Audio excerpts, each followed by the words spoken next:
Hello, everybody, and welcome back to another fun time baby stream. Guess what I've got? That's right. I got my hands on Impossible Magic like 40 minutes before stream started, but it's okay, because I managed to read through the entirety of Impossible Magic's Necromancer class before we started. And I have so much stuff to talk about. Like, literally, this fucking book holds so much knowledge. I love it. It is crazy how, like, the Magus updates and Summoner updates are really cool. The Necromancer class is literally perfect. It is my new favorite class. At least until maybe, what's it called, comes out. At least until, what is it? Daredevil comes out, and it maybe that will overtake it because I'm a slut for maneuvers. But melee Necromancer is not only viable, but it's really cool. There's a lot of cool feats to support it as well. But like the Puppeteer one, where you just summon a bunch of men and mess with them, it's so good too. And the Runesmith class, the Runesmith class is a too big brain for my dumbass. Not gonna lie.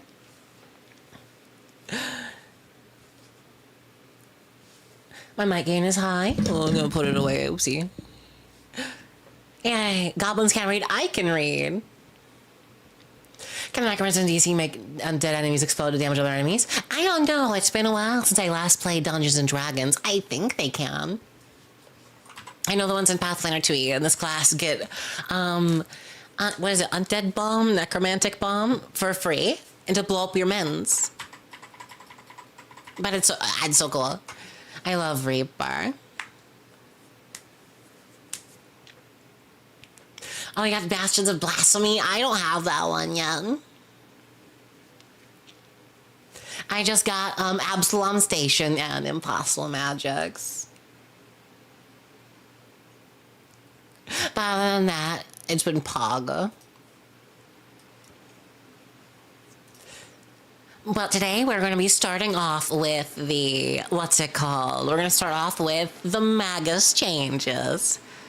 And then we're going to move on to the Necromancer class. And if we have time, we will talk about the Living Nexus archetype, which is really, really cool. It's my favorite archetype in the book, and then Veiled Dancer is right behind it.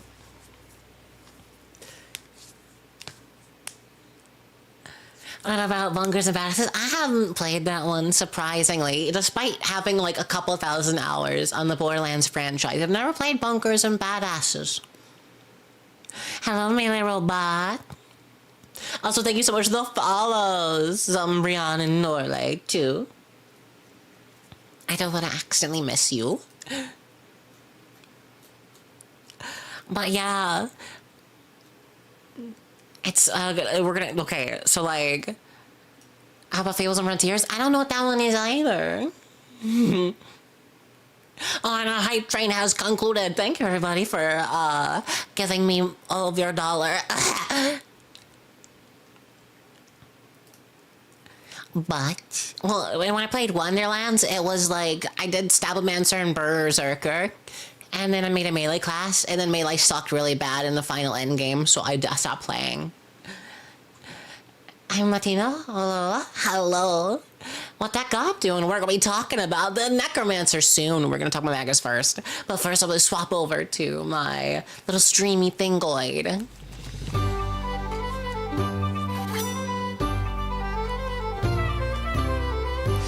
What does the gob even do for dollars? I'm not legally allowed to tell you what I do with my sinful dollars, but I just want to first show off the cover of the book. As you can see, it's really, really pretty.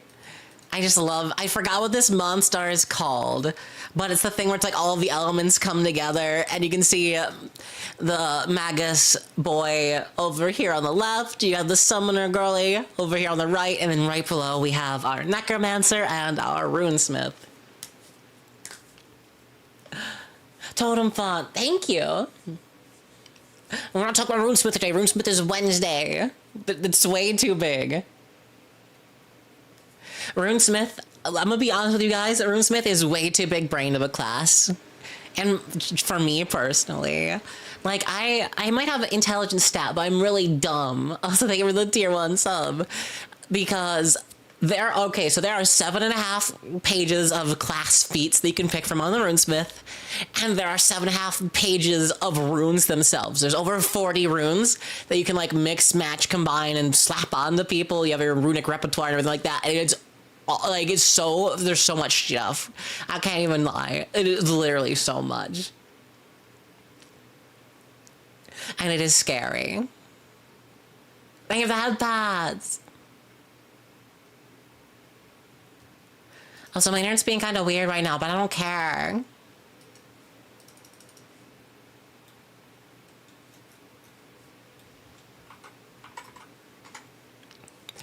We're gonna keep on going anyways, even though I think it's dying. Road. Man, now starting off, we're going with the... Also, fun thing for the Magus. With the Magus, Eric Mona apparently himself, I asked specifically to make him look cunty again. Like, this was a specific request from the higher ups to make him look like turbo sexy again. Like, this was the most desired thing imaginable.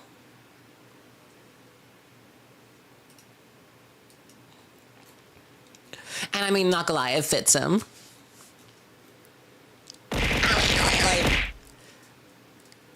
Yeah, they literally, like, brought the cunt back in.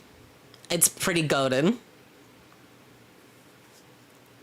Just for know if there's any Genius book. I don't think so, as far as class stuffs go, and I haven't been able to fully look through all the spells just yet. He's still an edgelord, but he has his tits out now, so it's Pog. And now you probably have all seen the Mathfinder video, but the biggest change for Magus is you get more than like 4 spell slots total. You get all of your, like, wave casting is completely dead in the water, never be seen again, except maybe with Battle Harbinger. I don't know how that one's gonna turn out, if they get rid of that at all ever. As Magus and Summoner reworks, I think, look at this spell list right here. Yeah, no, they have 2 spell slots of every level except for 10th level, so they still don't get that. But from 1 to 9, you get to keep all of your spell slots. So you basically doubled your, like, more than doubled your spell slots available to you per day, and you no longer need the wizard class archetype to give yourself more spells. I got an upgrade, yes! I can't wait to rebuild Phoebe. Thank you so much for the tier 1 sub, Dustin. My greed for spell slots. Now I can remake Phoebe's sheet entirely and completely get rid of the wizard archetype and then go for, like, I don't know, rogue archetype. I'm very basic. I just like stabbing. And I want some sneak attack damage, I think. Owie! Road. You deserve the low roll. But that's not all. Where is it? Arcane Cascade. Also, look at him. Look at how dumb and cunt he is. Love him. Love him to death. But yeah, Arcane Cascade no longer has a prerequisite. Literally, just as a single action, you can go into your Cascade. Are you still in specific slots and lower slots? No. But you get free ones for free. I mean, you get ones for free still. But yeah, Arcane Cascade is just a stance you can go into at any point in time. Just whenever you want, just boink, you're in Arcane Cascade. And whilst you're, like, if you do decide to cast a spell first and then Cascade, you can then take down the damage type of the last spell you casted, but otherwise it's just force off the bat. It's Pog. Also, are my squats? I can't do them. I forgot to take off that reward. My leg still doesn't work right. After I got injured at work and then my knee exploded and I wasn't able to make my trip or whatever, I honestly wasn't supposed to be here right now. I was supposed to be in another country, but I hurt my leg so bad that I can't really walk on it. So no squats until that's fixed. But I'll keep a tally just in case for you. But yeah, no. once you are level 7, studio spells, when you cast a studio spell, you can then Arcane Cascade as a free action as your next action this turn. Yeah, I'm fine. It's just gonna take a couple weeks to heal. But yeah, no, this is even more action economy for it. So, you can go ahead and get a free Arcane Cascade whenever you want, as long as it was after it, your studio spell. But you just cast it whenever, blah, blah, blah. Hurry, leg, really hope you feel better soon. Oh yeah, no, I'm doing fine. But yeah, no, there is 2 new subclasses for Magus. Twofold Tine, which is all about dual wielding. This is one of the things I asked for in my wish list. So yeah, you can haste and then free Cascade and then do a bunch of cool shit. But yeah, Twofold Tine is your dual wielding one if you have 2 weapon fighting type steeds. And it's really cool. But we're all here for this one. Everyone's seen this before on Twitter, probably. I've talked about it. We've all talked about it. Gungus. The Gun Magus Volatile Spark. You can spell strike with guns. So long as the target's on the first ranging minute of your firearm. If the firearm has a concussive trait, any damage from the spell you use, your spell strike uses the target's weakest resistance to any of the following: piercing, bludgeoning, or the spell's damage type. You also get some really cool focus spells and just feats for Volatile Spark. There's one issue I have though, real quick.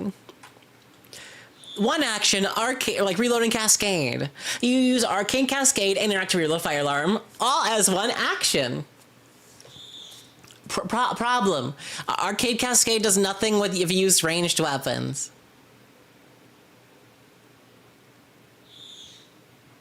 So like, I don't know why you would use this.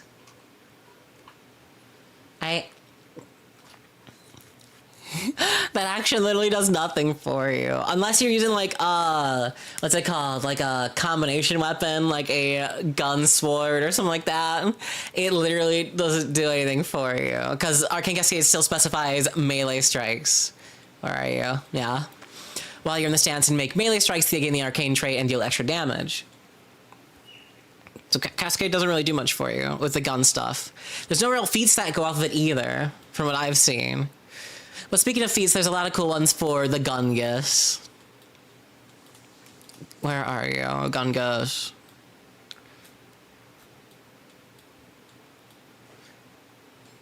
Exploding Bullet. It's a one-action reload thingy. You load your gun with a bullet forged of magic instead of matter, barely contained in an arcane shell. Interact to reload your firearm, creating an arcane round made from your choice of fire or sonic energy.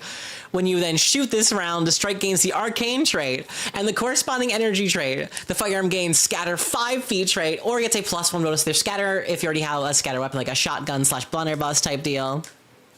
And the bullet spears is not fired by the end of your next turn.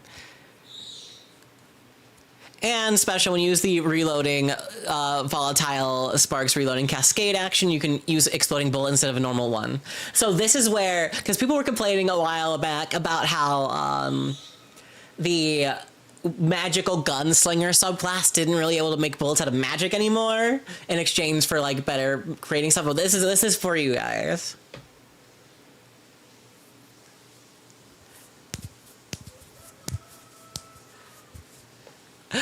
It's just funny. And then where's the other one? Because there's another one that's really cool. It's, oh yeah, but first we're going to talk about some 6th level feats.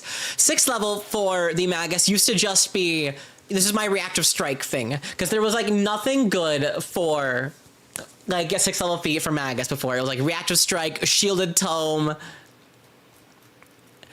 and like knowledge is power. Those are cringe. All right, those are cringe. You know what's not cringe? Spell Spell Crash. Okay, Spell Crash, 2 action ability. If your spell strike is charged, you have at least 1 spell prepared in a slot. You say, I don't care about casting these nerd-ass spells. I'm just gonna blow up and act like I don't know anybody. You slam your weapon or fist into the ground and expend a spell prepared from one of your spell slots.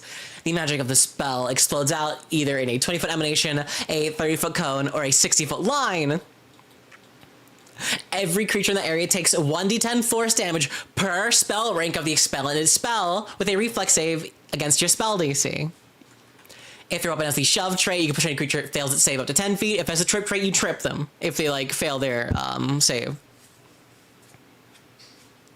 And if the spell you expended could deal any type of damage other than force, you can change it to be that damage type.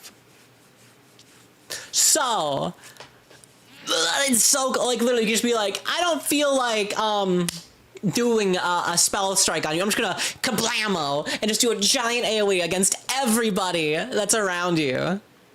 And it is, it's so good. My main goal is to blow up and act like I don't know anybody. It's pretty much how it works. You're like, bam, and just do a big ass spell explosion. It's 1d10 force per spell rank. So if you do like a 7th rank one against like, there's so much more damage potential. And you don't even need expansive spell strike for this to do like the whole like make big AoE spells. So if you don't have expensive spell strike, if someone hit things in areas, just go with this feat. It's perfect. And also spell retaliation is really fun. This is one of my favorites as well. Like, it's a really toss-up between Spell Retaliation or Spell Crash for me, for what I would pick as Phoebe. I'm gonna probably go Spell Crash, just because it visually looks cool, and, like, I like to aura farm. But Spell Retaliation is a free action. If your spell strike isn't charged, and you succeed at a saving throw against an enemy spell, or an enemy fails a spell attack roll against you, you just absorb that. You absorb that spell magics into you, and then recharge your spell strike off of their magic. You, like, just slurp it up. It's mine now. I'm thirsty. Give me. And it is just, it's so, like, the visuals from this, like, you do a cool sick-ass backflip over a fireball, and then just, like, suck up that magic into yourself, and you're like, I'll get you, bitch. And it's so cool. I love it. Now, I think there was a couple other feats, if I remember correctly, but where is it?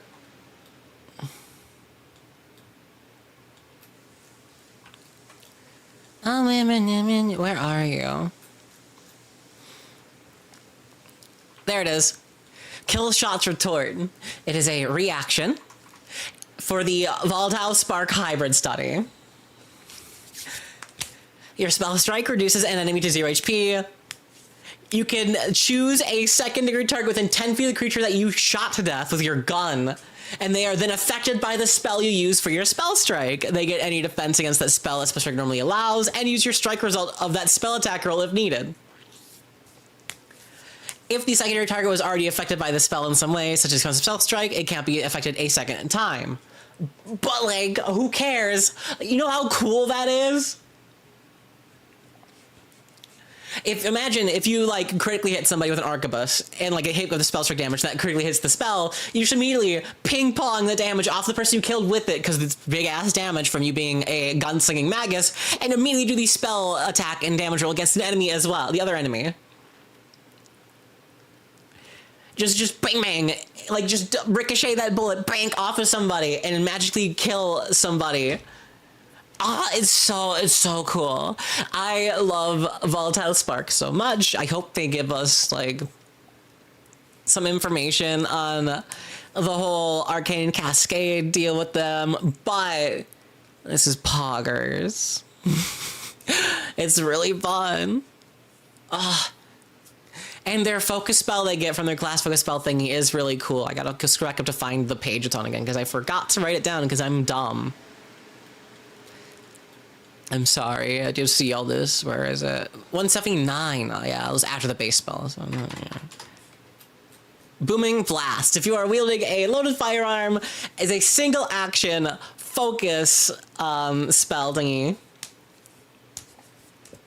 You amplify the already intense crackling noise of your gunshot to spread terror through the ranks of your foes. Make a ranged firearm strike. Regardless of the result, every enemy in a 20-foot emanation around you must succeed a will saving throw against your spell DC or be frightened 1, frightened 2 on a crit failure. It's literally alakablam, and everyone around you is scared as you obliterate a man with your gun, like, shot explosion. Because they know they're next. And it's an emanation. So we can hit multiple, and it's only enemies, too. It doesn't even say, like, creatures. It's enemies at 20 feet of you, or just horrified. Have you made a book add-on? Yeah. I love making the little book. It's cute. It's literally like, this is my boomstick. It's so good. It is so... I love it the most. I guess it's literally, you kill him, you don't have to kill them either, you just miss and everyone's still afraid because you have a whole ass gun. They're like, oh god, he can magically shoot a gun. Ugh, it's scary. It's so good. But that's pretty much all I wanted to show with the Magus so far. That's what I'm most excited for. That's what I'm really interested in. I still low-key wish we got like an explicitly like unarmed only subclass. I know that the what's it called, the one-handed one works with unarmed, and the build for the Magus itself in the like one of the recommended builds, they give you a little bippy of it, shows off an unarmed one using that subclass. I would have wanted a subclass that does it, just because like the Arcane Fists, what's it called? The Arcane Fist feat still only gives you like 1d6 damage, and you don't take your unlethal whatever stops with it. Low-key, I wish it gave you a 1d8. I know why they didn't give you one. Also, thank you for the follow, Matthew Mike. But I wish it was a little bit better because, like, you can't improve it via stances because... what's it called? You can't do the stances because there's a stance thing, Arcane Cascade, so you can't really, like, up it with, like... what's it, like, Stumbling Stance would work really well with it. And it's like, it would be so much cooler. But one of the little, like, we made a thingy for you is, like, Arcane Fist, Sample Magus, punch them to death. And it's like, that's really cool, but, like, Laughing Shadow's neat. But I would very much rather they be an unarmed specific one.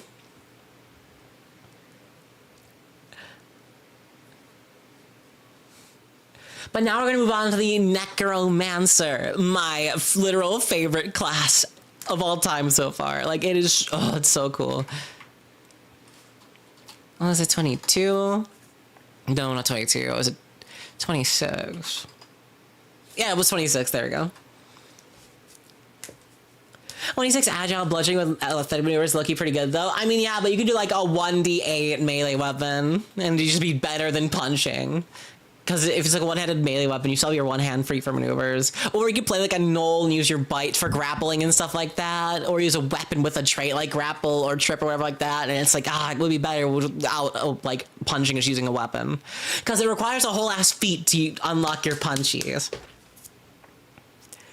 But now we're on to Necromancer. Also, look at our little lizard friend. He's depressed. He has a sad, tragic backstory. We love him. He uses the bones of his entire village to summon undead to kill people for it because he feels sad. Beats Exemplar by a mile. Exemplar is cool and all, but like, damn. Necromancer's pretty bog. I'm just gonna say it out loud. So, basically Necromancer stuffs. Intelligence key attribute. This is a full casting class, but it does have some melee potential, kind of like Animus does, or like, what is it called? Like War Priest, Cleric. But it has more support than War Priest, Cleric. It's more along the lines of like Animus to my open onion. HP A+ con mod, but it can be more depending on which subclass you go. Not subclass, but like Dirge, I believe it's called. You go. No, not Dirge. Dirge is your spellcasting. We'll figure it out. And they're trained in perception, expert fortitude, trained in will and reflex, trained in occultism, number of skills equal to 2 plus your int, blah blah blah. Trained in simple weapons and unarmed attacks, trained in light armor. Rude. But you have some important thingies that can change your proficiencies, mainly being your fatal method. We'll go back to the spells in just a second. Thank you for the hype read.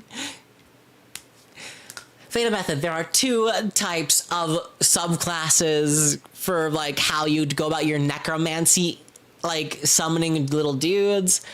And there's another subclass that just depends on what type of little dudes you create. But there's Puppeteered Reaper. Puppeteer is your... Thank you, Ferric Falcon, for the follow. Puppeteer is your archetypical, I create a lot of men, the thing your GM is afraid of, Necromancer subclass. Basically, you get a free action called Consume Thrall. You can use once per day. If you have 0 focus points, and at least one thrall within 30 feet of you, you can just destroy that thrall and just eat its energy and get 1 focus point back. Nom nom delicioso. It's like that one champion feat that you can be like, God, please, give me 1 more focus point. Just 1 more focus point, please. Just give me 1 more. And he'll be like, sure, dab me up. And then give you a focus point. You can do that, but you get it by eating a man. And then the Thrall Proliferation. Once per round you create Thrall, you can create 1 additional Thrall in range. Now, what does Create Thrall do? It has changed from the playtest. It is a 1-action focus cantrip that you get as a Necromancer that lets you either summon 2 Thralls within 30 feet of you, or summon 1 singular Thrall and then command them to attack immediately as part of that 1 action. Can we just like a Thrall mid-combat? No, don't be like that. I know you are. Psychic needs that focus, like, spell slurp so bad. It does, but I don't care. Psychic can eat its heart out. I'm necromancing today, baby! You don't enjoy describing that? Listen, that's how I talk, okay? That's what you guys come here for. Yeah, slurp and glurp that Thrall. You know what it's like. I get men all the time. I don't get focus points. That's a skill issue. I suck the focus points out of anyone within range. That's my secret ability.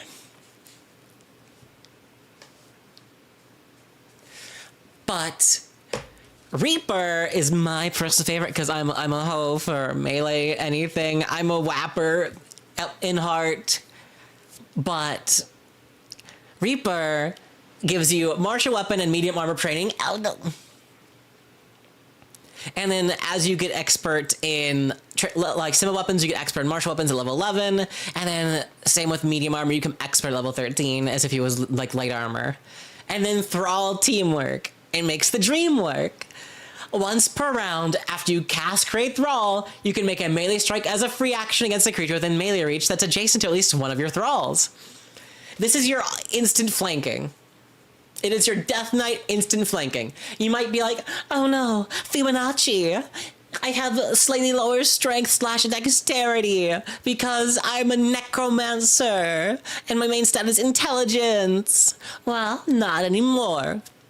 Because instantly, you can immediately make someone flat-footed because you create a man behind him and you're about to stab, and then you stab them. Like, you just first action walk up to a guy, create a guy, and then poke that guy with, you can summon 2 guys, so it doesn't activate the thing where you can immediately command somebody to attack. And then just summon a dude behind them and stab them all as 1 little action. It is very efficient. On top of other feats we'll get to later on that can enable your whappage even better. But we should go up to the spells. I forgot to talk about the spells. This is the exact same as the Magus and Summoner. You get 2 spells of each rank. You're meant to be focusing entirely on your focus spells for the most part. A lot of stuff about creating men and exploding your men to give them cool abilities and cool things that influence combat. More like just like the psychic, yeah, but we talked about Magus in this stream.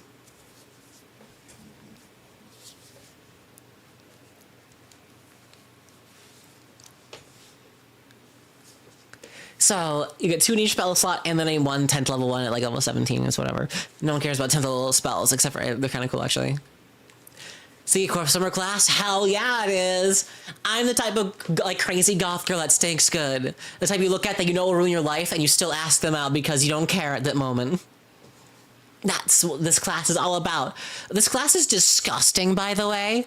I don't mean in like proficiency-wise or like how well it works. I mean like viscerally disgusting for a lot of its feats and spells and abilities.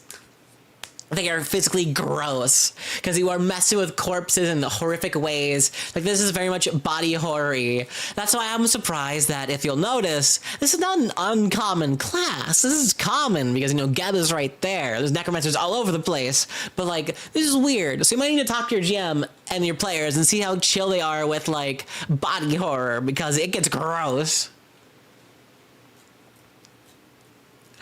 Thoughts on whether Thrall can hamper enemies by keeping them from moving through. The Thralls were changed in this version of the thing compared to playtest. Thralls themselves do not take up space. Asterisk. They count as being a space on the board, but you can move through them freely as if they were difficult terrain, and while moving through them, you can, as a free action, shove them to a different square. Without, like, a check or anything. You just kind of move them over to a different square if you walk through them. There are holy necros, is this true? Yes, there is 2 different level 1 feats. One's unholy, one's holy, that will make your... It's like Hollow Dead. We'll get to it in a second.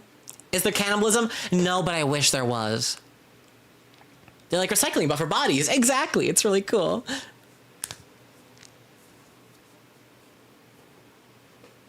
Big fan of telling gory details and narrating that my characters do. It seems like a plus for me. It's a plus for me because I'm also a freak, but I know some people are squeamish. And then you got your dirge. This pretty much tells you, hey, this is your spell list of stuff you get. You also get harm on your spell list for free. Normally, this is an occult spellcaster, and harm is like a divine only spell for the most part. Like divine and I think it's primal question mark, but you get harm on your spell list for free, automatically starting out. So you can like heal undead stuff and all that jazz.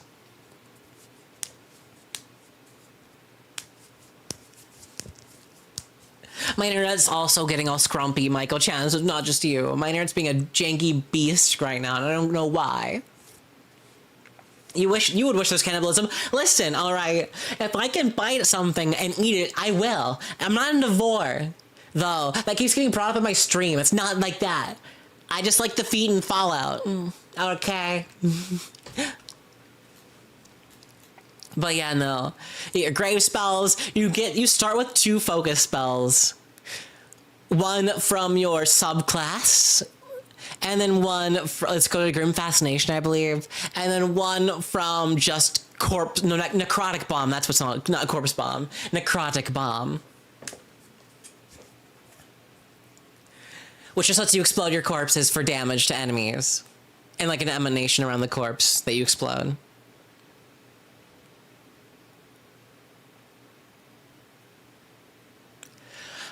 Things buffered for a second. Yes, Thralls technically count as a space, but they are considered not like, you can walk through them fully as if it was like one of your teammates. However, it is difficult terrain to do so, and as part of moving through their space, you could just kind of push them over to another square and get them out of your way as you're walking through them.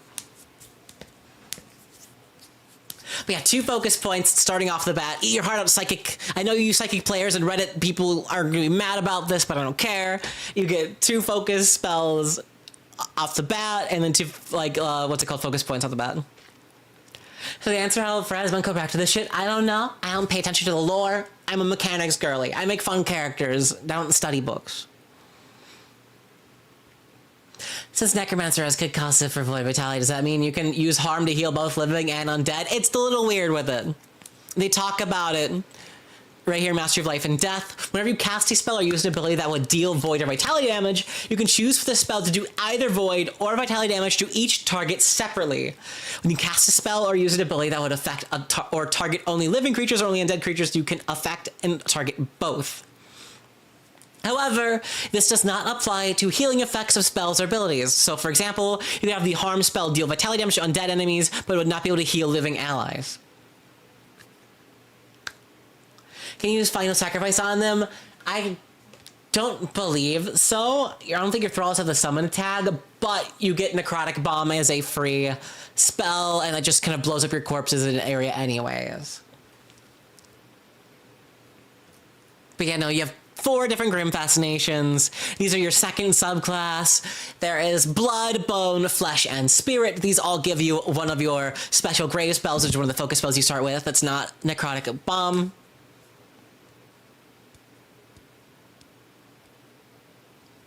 And then each one also gives you a little bit of an enhancement to your thralls themselves. So like Blood, every time one of your thralls gets destroyed by any means, you heal 1 HP, and this goes up by 1 point every 5 level, like at the level every 4 levels afterwards. Which is honestly pretty good. It's just free healing every time you blow up one of your thingies or they get attacked and everything like that.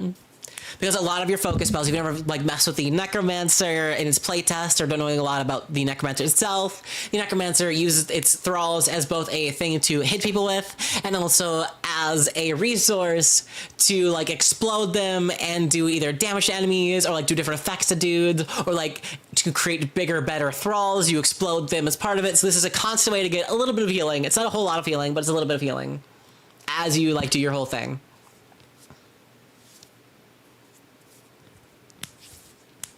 You know, it's kind of funny, every time there's a new tabletop, you're holding a different book, and it kind of looks like you're wearing an outfit, so each announcement's new outfits. Listen, I wish I could have a different outfit for all of my stuff. It'd be so much cooler if I was able to, like, afford, like, an outfit per class I talk about. That would be so stupid expensive, because it would be, like, 2 outfits every single year, and outfits are expensive. But it's besides the point. Bone, these guys are neat. Your Thrall's speed goes up by 5. I should expand on that because Thralls have been changed a little bit differently too in general. Thralls, if you play the playtest, are completely different now. They're little tiny men you create, and they have 15 feet of movement speed. If you have the Skelly Men's one, Bone as your main thingy, they would have 20 feet of movement speed, and they can attack and do a bunch of stuff like that. They do like 1d6 whappy damage when you summon them and to do like that. However, there is a Thrall Charge focus spell that you can cast to make one of your Thralls move up to its speed and then attack somebody, giving it scaling extra d6 damage to that attack. And if you decide to explode that Thrall and get rid of it, as part of that attack, it can increase its damage it deals by the spell rank you'd cast that focus spell at. So it would be like, if you use like 7th rank, like Thrall Charge, and you explode your Thrall at the end of it, it would be like whatever d6 is plus 7. Is this Bloat Mage? No, it's not Bloat Mage. Kinda. I don't, there's no, I mean, a little bit question mark.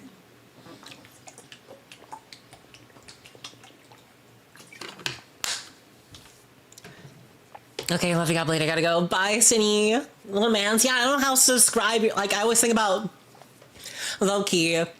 Whenever I think about, like, a necromancer or a skeleton, like, I think about summoning skeletons, but I think those skeletons, like the little goober-ass skeletons in Twilight Princess that are inside that bony temple where you get the spinner item. And they're just like, little, like, tiny little lizard skeletons that are, like, knee-high. You just punch them and they kind of keel over. I just think of that. And we're like, oh, we're gonna get you. I'm so, like, messed up by all the Necromancer memes. So I go to, like, get rattling, boys. Type thing. Can't wait to play as Bones Malone and his spooky gang. Exactly. Also, it is really funny that you can be a skeleton and then be a necromancer. Just be like, I brought back my entire crime crew to beat you up. And you just blow them up every 2 minutes. I'm gonna sneeze. Oh, wait.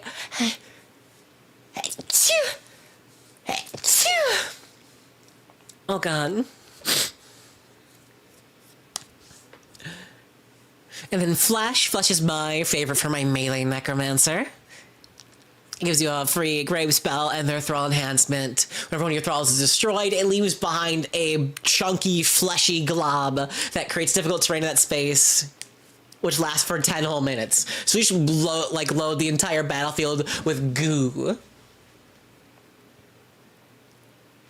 And in Spirit, you get little ghosty goos. Whenever you make an attack with your Thrall, it could be a Spirit or Void damage instead of your physical bappage damage like normal.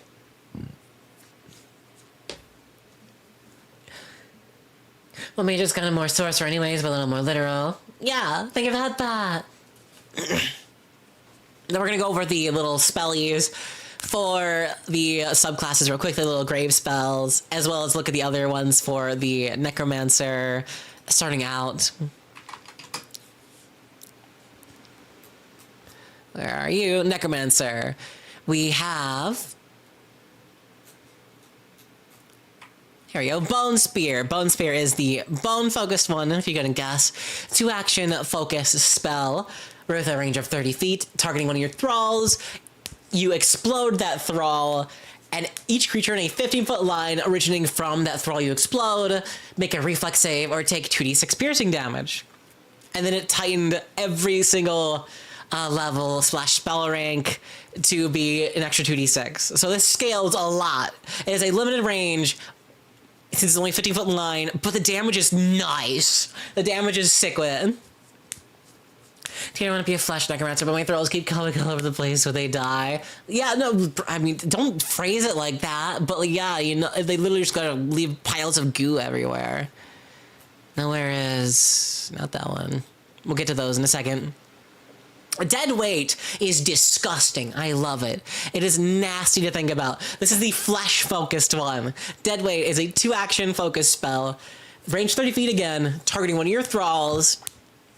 You command your thrall to hurl itself onto another creature, fusing their flesh together. The target thrall launches itself at a creature within 15 feet, and the target must attempt a fortitude saving throw, and the target thrall is destroyed. On a crit success, they are unaffected. A success, they're off guard. Failure, they're slowed 1 and off guard, and crit failure, they're slowed 2 and off guard. Imagine sitting there trying to rob like a carriage, like you're a bandit. It's like day 1 in the bandit shop. You're like, well, I need to get more like money for food for my family. Someone commit crimes, so I know it's bad, but I've got to do it. And then you like attack it, and then out of nowhere, like combat starts, and you look at the combat tracker, and you go second, and you're like, curses. And then like the Necromancer like creates an entire man, like a weird fleshy boy, and then launches that fleshy boy at you. And it just like magically like sews its own flesh onto yours. Now you have like some gross ass like species type. Like your flesh is melded into theirs, like an undead husk is on top of you, like a cancerous glob, and you're like, oh, that's disgusting. I love it. Akira ass focus spell. I think you can poach the fascination specific spells. You can. And there is a feat for that. It's disgusting though. I love it.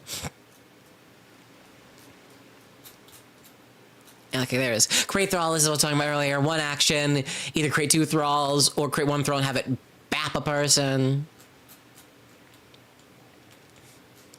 Not that one, not that one.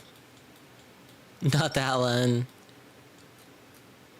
Life Tap. This is the spirit one. It's another 2-action spell. 30 feet, targets one of your thralls.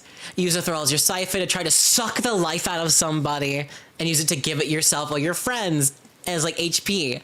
So one creature within 60 feet of your 30-foot thrall, like one creature within 30 feet of your thrall that could be within 30 feet of you, so it could be 60 feet technically, must attempt a fortitude saving throw, and then the thrall is destroyed. A crit success if they're unaffected. Success, they're drained 1 but recover after 1 minute. You're an ally within 30 feet of you. You're gaining HP equal to double the amount of creature lost.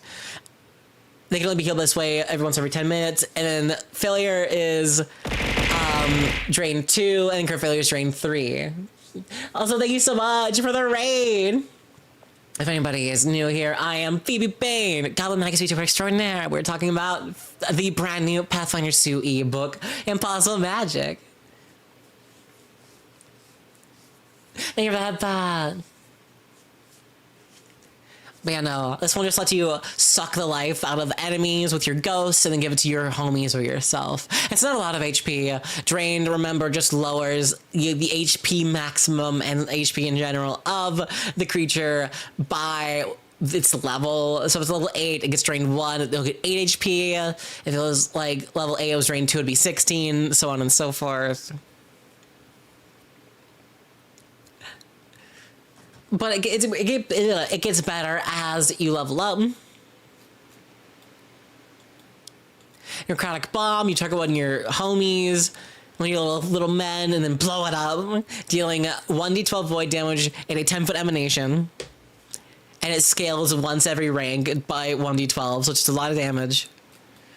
And then where is the last one? Thrall Charge. This is the 2-action cantrip we talked about. You target one of your thralls, and you command it to stride, and then make a strike that deals additional 1d6 damage. So remember, it's a base 1d6 as an attack, so this would make it go to a 2d6. And then at 2nd rank, it goes up to another extra 2d6, so it'd be 3d6 total. And then 6th rank, 3d6, 10th rank, 46.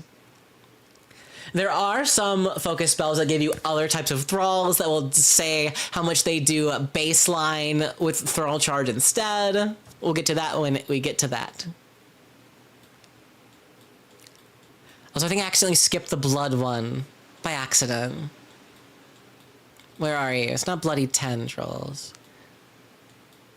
Did I skip it? Blood infusion, there it is. 2-action ability. Target one of your thralls within 30 feet of you.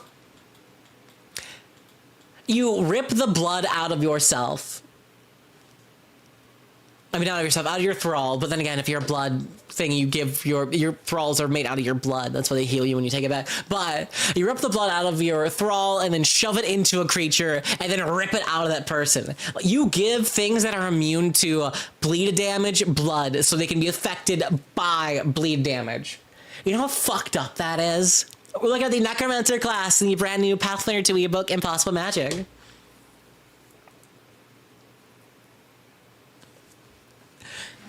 So like ghosts, elementals, other undead that are immune to bleeding, you give them blood and then you rip it out of them. On a crit success or an affected success, they lose any immunity to bleed and are considered a creature with blood for the purposes of any effects or requirements, and they also then take 1% of bleed damage. Failure is the exact same, but the persistent bleed is 1d6 of 1, and then crit failure is the same, but it's 2d6, and then increases every level by 1d6 extra bleed, or 2d6 on a crit failure. So, like, Blood Necromancer enables itself through this focus spell. You just fill them with blood and then rip it out of them. Don't make those extra steps? Kind of. But a lot of your spells will see, like, make creatures bleed and then heal you or do other things like that, so it's a really fun way to get around the fact that some enemies might be like, you're like, but GM, my entire subclass is about bleeding. It's like, shut up, Blood Rager, nobody cares about you. The Necromancer's like, I've got it. I'll fill them with my blood. And you're like, I don't know how this is going to help, but let's go. And it just works.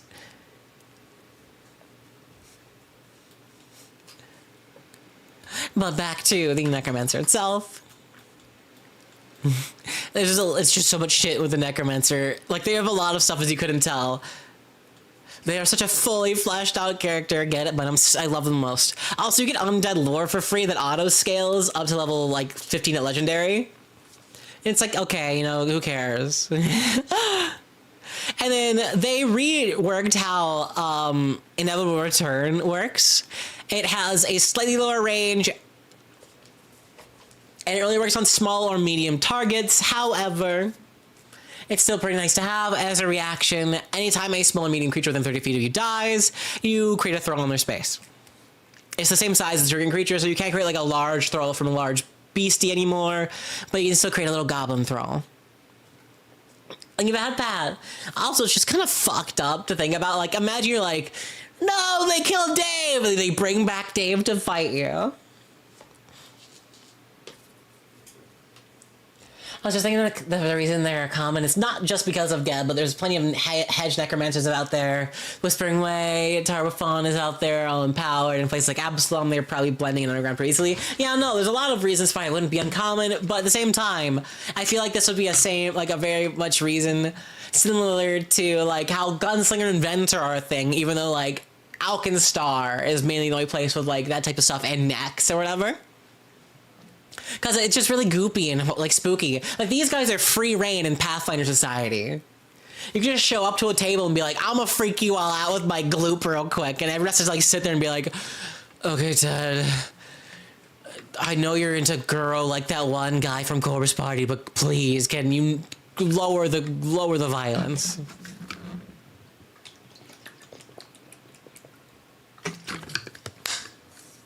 Can we turn one big chungus and just have a small chungai? Yes, through other focus spells that we'll get to later.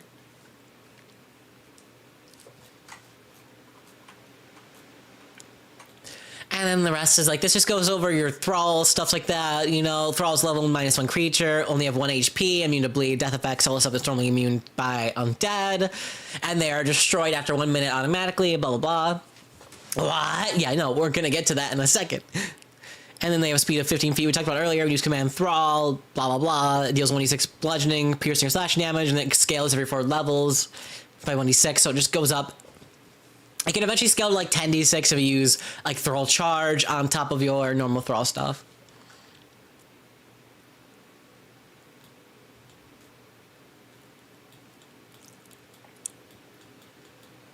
And that's basically all of your normal basic stuff. So everything else, like your basic spellcaster things, your spell stuff goes up, your weapon specialization goes up if you attack people, if you're a Reaper and cool, blah, blah, blah. And you get a 10th level feat, etc., etc. Spell attack modifiers of equals legendary. We don't care about the features from a spellcaster. We get it. How, like, literally, it's like Ted. We get it. There's a lot of goo around. You don't gotta talk about your weird goo pile.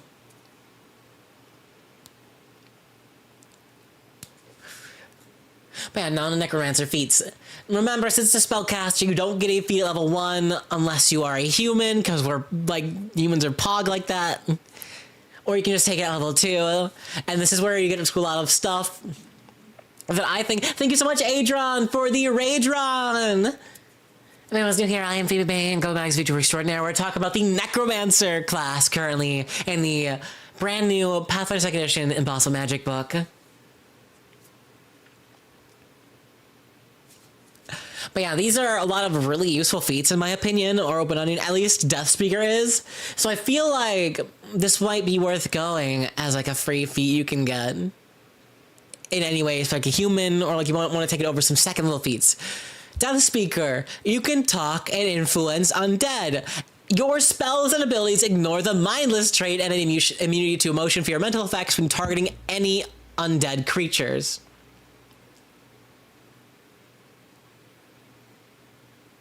Like, that is is this the book with the Fun Fae stuff? No, the Fun Fae book comes out in November, I believe. It's either October, November, around there. But this does have a very whimsical, teleporty archetype that you might really be into.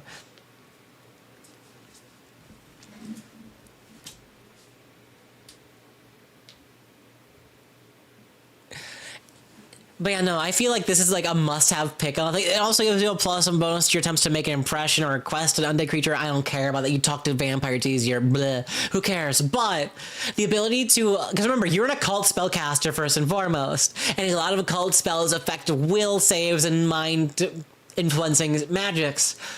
So this is kind of important if you want to fight undead.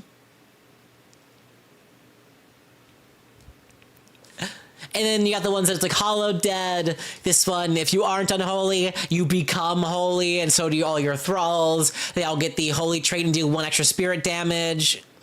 So this could extra help you beat up other undead or demons and devils and all that jazz.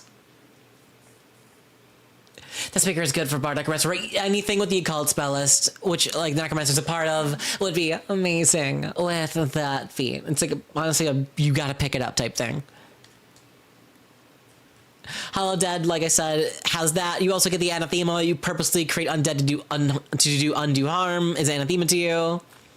And then there's the Unholy Dead, which is the exact opposite. It's now you and your creatures become unholy, and they deal spirit damage, blah, blah, blah. Reach of the Dead, it's a spell shape, free action spell shape. You can have your spells emanate from one of your thralls within 60 feet of you instead of yourself as the, like, location, point of origin of a spell. It's, like, it's pretty neat to expand the range of your stuffs. I feel like this probably... I know Necromancer has a lot going for it, but this feels like something that I could have been base. I know why it's not, because it already has a lot of free things. We got Corpse Explosion for free. I can't, like, say that's a no-no. Alright. But, you know, it'll be nice. And then Undead Familiar, you get a creepy, freaky Undead Familiar. You got your goopy ghost dog, which is cute, or like your creepy Undead Frankenweenie, you know. I haven't watched that movie in 5 ever. I should boot it again. And then Widespread Fascination. This gives you the grave spell for a Grim Fascination other than yours. This is how you go into other subclasses. So if you want Blood and Bone, you can grab this one. You can also take the feat multiple times until you have all 4 if that's what you desire. Also talks about how you need to have access to that fascination through, like, doing roleplay things. I feel like that's not going to be enforced in Pathfinder Society a whole lot, or you can just bullshit and be like, I got it from a society necromancer. But other than that, it's pretty normal. This is like your druid feat that gives you other subclasses, your bard feat that gives you other subclasses. That's your necromancer version. And now we're on to our 2nd level feats. Bone Speaker lets you do even more with your, like, undead lore. When you recall knowledge on living creatures with an internal external skeleton using undead lore. I think that is goofy. I think it might be me. How's the book looking? It's looking great. Yeah, my internet's being weird right now. I don't know why. It was literally poggers earlier. But as soon as I went live, it got all fucky. And it's low-key annoying this keeps happening.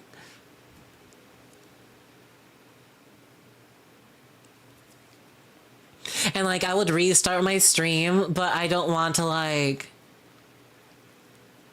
fuck with my YouTube stream. We have blood necromancer prep blood bags. I mean, I don't know what that would really accomplish.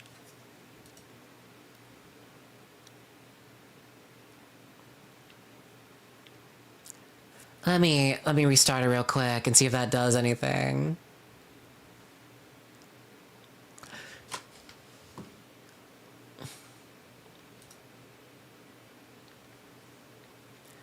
All right.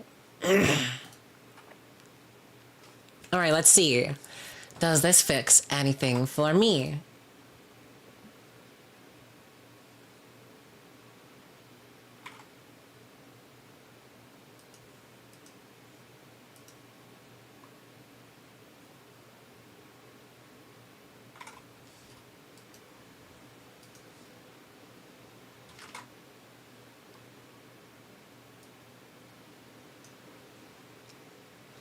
Huh.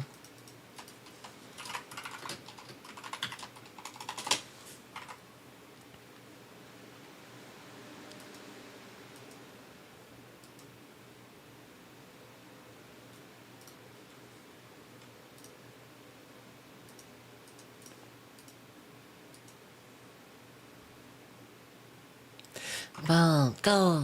All right. Sorry, YouTube fam, if you're watching this still and it's all weird.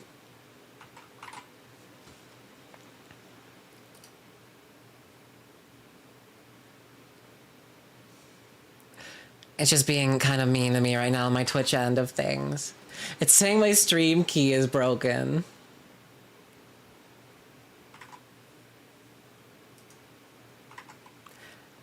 Okay, there. Hello?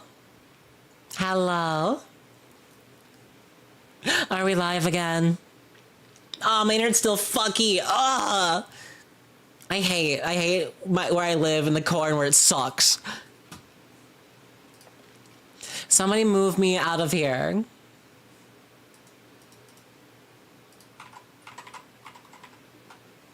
Move me to the better place where there's no bad internet.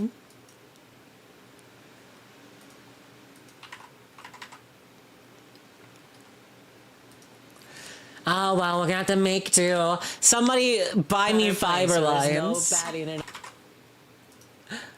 It's important. But we're gonna have to fucking make do. But yeah, Bone Speaker, you can recall knowledge on living creatures that have a skeleton with undead lore. And you can perform forensic examinations using undead lore on corpses that came from creatures with skeletons.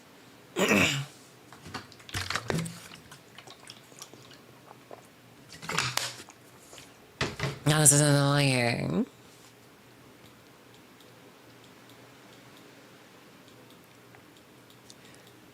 Like, they're literally laying out fiber lines around me, but not my street. Now, I have hoes in different countries wanting me to move in with them. It's not the problem. I just physically can't move right now. Like, literally, my legs don't work. Yeah, conceal spell, it's the same as ever. Conceal spell shape. Deathly Scream is a grave spell we'll look at later. Draining Strike. This is another one for a melee-focused Necromancer, if you want to go with the Reaper subclass. It's a once per turn, one action ability. You make a strike, and you explode one of your thralls. So like I said before, remember, as a Reaper, after you summon your thralls, you can immediately attack as a free action. So you can use one action to summon two thralls, one to flank with you, one to explode using Draining Strike, and then that will give you, you then attack with it, and then it deals 1d6 extra spirit damage, and you regain HP equal to the spirit damage dealt. This is a good way to keep yourself sustained in melee a little bit. The healing doesn't scale up at all, I don't believe. Oh, wait, no, it does. At 10th level and 18th level, you can destroy up to one additional one to give you even more spirit damage and even more healing. So it's not a whole lot of healing, but it's still a pretty good healing. I have 7k to drop. Lamau, that's fair. You should get it, though. Like, I have satellite internet. It just sucks because I live in the middle of nowhere, and it's like, oh, it's not great. But we'll move on. That is going to be like your main way of like getting HP, other than maybe being a blood necromancer and getting HP every time you destroy your thralls. This is going to get even more HP. So it could be up to 3d6 spirit damage level 18 plus like however many HP. I think it's 5 or 6 per thrall you destroy. So this is a pretty good solid healing if you go blood necromancer melee.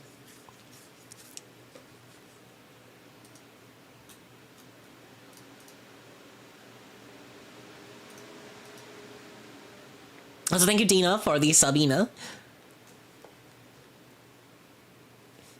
And it's undead familiar, the same as other undead, like familiar stuff. Yeah, a little better dog.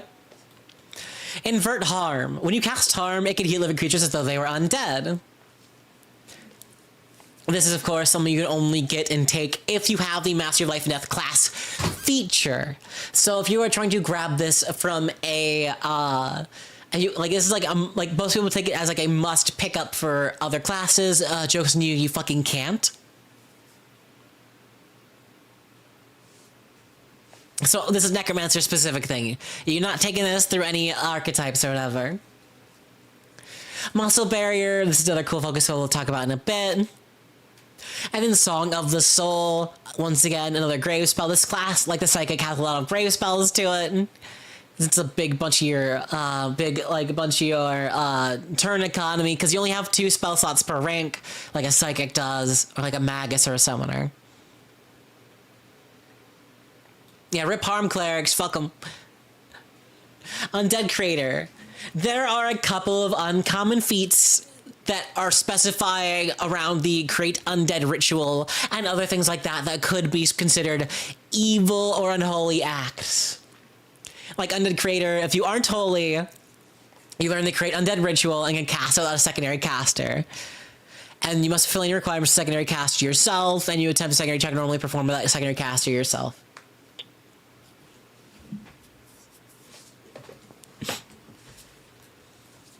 We're going to 4th level feats. We have Body Shield. This one's a really fun one. It's a reaction when a creature targets you with an attack, and you can see the attacker. And if you're adjacent to at least one of your thralls, it gets down, Mr. President, and then leaps in the way of the attack, giving you a +2 bonus to your AC against that attack.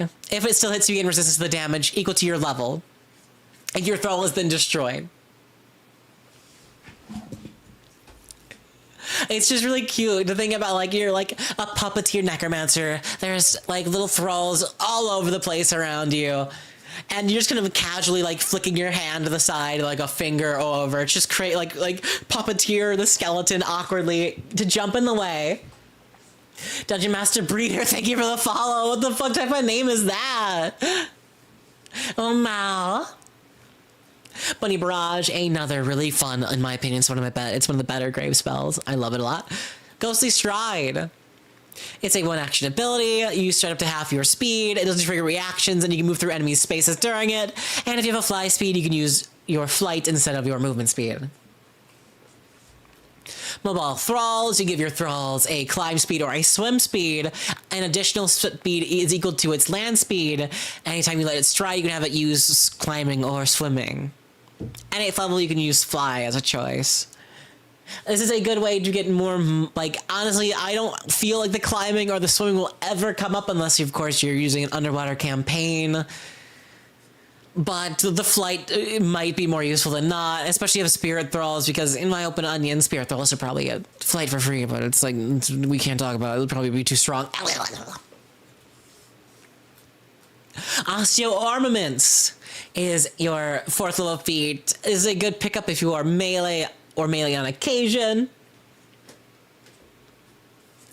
This one gives you free, like, +1, +2, etc., scaling, striking weapons.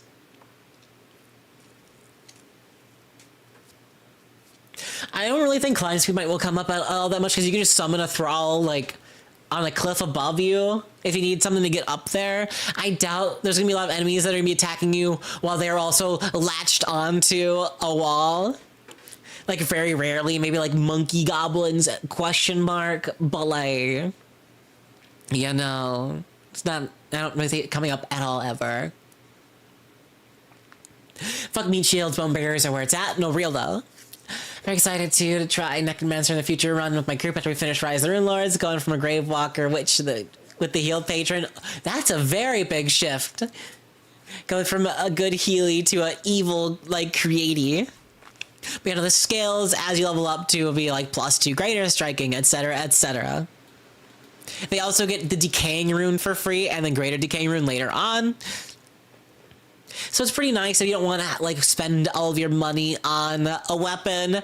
However, it is a little late, I believe, to, like, when the things normally would scale. Because what? You get striking stuffs at level, like, 2. So getting a +1 striking weapon, well, you get a +1 weapon at level 2, and then getting a striking weapon at level 4, whatever. So it's going to be a little bit behind, but, like, it's really cool. Especially you get, like, disarmed, you're like, fuck it, and create, a weapon. It only lasts an hour, but it's, like, it's cool. It's very cool, in my opinion, okay? I don't care. Imagine if it had, like, a, what's it called? Thank you so much for the tier 1 sub. Have some munch, thank you. I wish my internet was better for you guys. Actually, give me 1 second.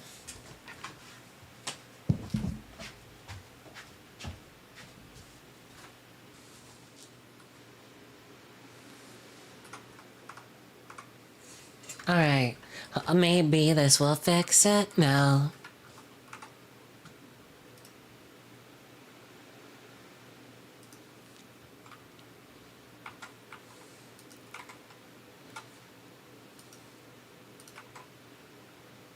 Hello? No, I didn't fix it. Ah, I'm so mad. Oh well. Why is it whenever there's a new book release, my fucking internet dies? Why can't I just have, like, a normal stream? I'm blaming this room I'm in. Because I had to switch my rooms over for reasons. So now I'm in a different room when it might be getting worse signal or whatever. Man, no. Overwhelming harm. Again, this is a feat you might want to take if you were another class, but fuck you. You need the class feature Mastery of Life and Death.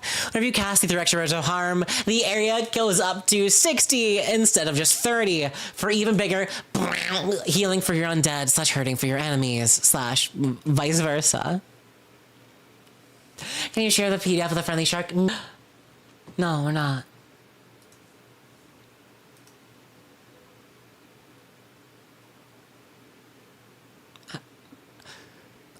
Hello? Hello? Okay, I think we're back. Oh, wow. Well, that was awful. I can never have a normal stream. It's garbage. It's bullshit. Anyways, we're back to it. Vampiric spell. It's a one-action spell shape. As the next action used to cast a spell deals damage, you get temp HP equal to half the initial damage a single creature takes from the spell. You calculate it using the creature that take the most spell, if you're using an AoE spell or whatever, and they last for 1 minute like most temp HP spells. I know you're alive. I was supposed to be alive a lot. But the gods hate me, and my internet keeps dying. Because I can't have anything good.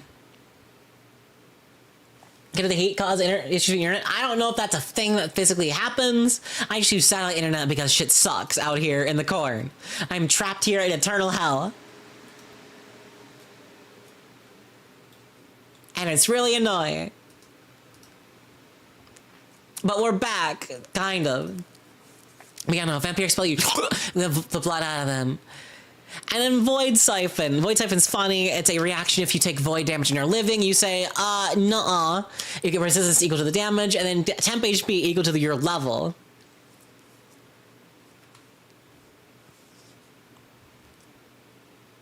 You met a Westerner? Yeah, that's where all the corn lives.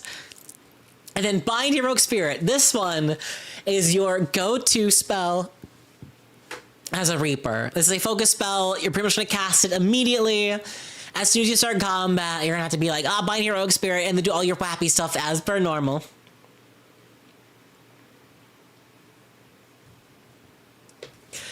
We're going to talk about it. Actually, fuck it. I'm going to talk about it right now, because it's important to Reaper, and that's my favorite one.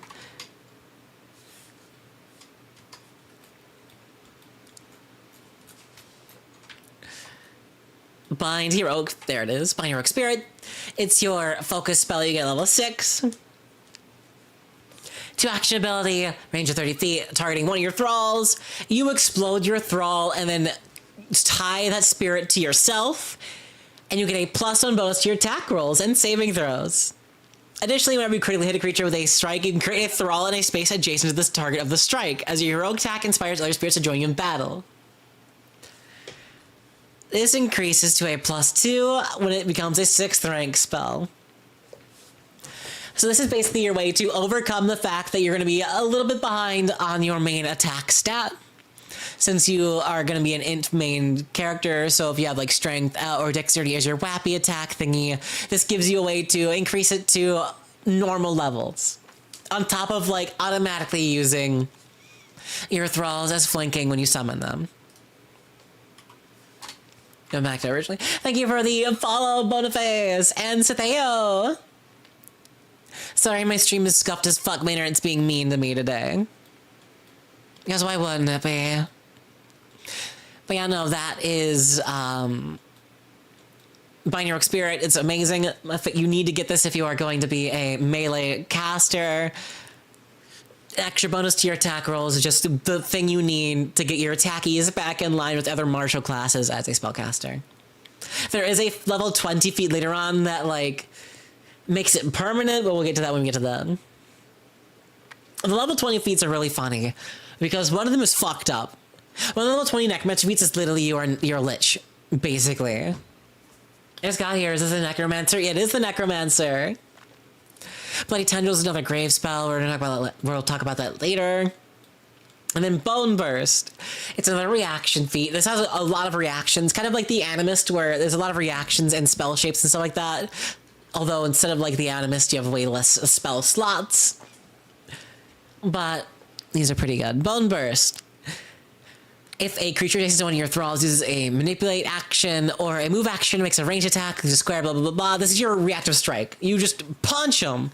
And by that, I mean, you will literally explode when your corpse is next to them. And they take 2d10 piercing damage with a basic reflex save, and it scales to 3d10 at 12th level and 4d10 at 18th level. This doesn't, like, interrupt it at all. It just explodes them violently.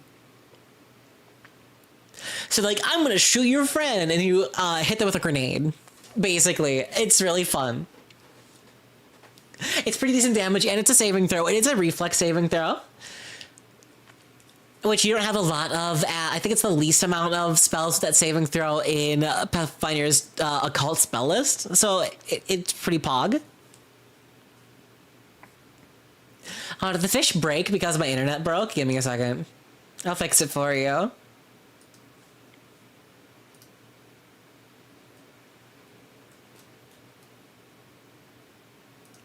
Yeah, I think it might have broke, dude, because of the internet going out. Let me pop it back open for you. You greedy bitches. Huh. If I mix it up, not work either now.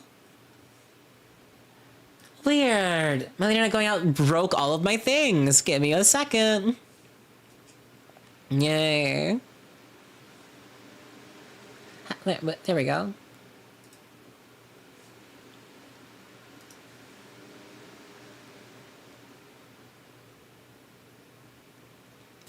What? Alright, there we go. Your fin should be in back working order, and I'll get my mix it up to work again. Oh lord, the corn. Yeah, no, the fucking corn internet. Of course, day of all days has to be mean to me. It's really bad right now.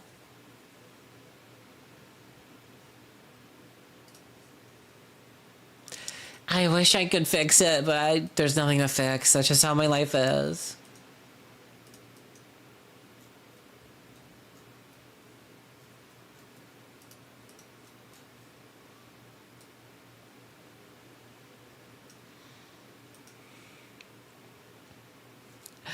Yeah, hi Dessa, welcome. Bone Burst is really funny. Again, as a Whapper main, I'm gonna have to go with Blind Heroic Spirit, but a lot of people are probably gonna go Bone Burst. It's just your reactive strike where you just strap a grenade to a man. There we go. And Conjure of Corpses, this is your puppeteer specialization thingy. You learn the Summon Undead spell, and undead creatures you summon with the spell can be destroyed and targeted by your spells or abilities as if they were thralls. And you gain additional spell slot each day at your highest level Necromancer spell slots to prepare Summon Undead in it.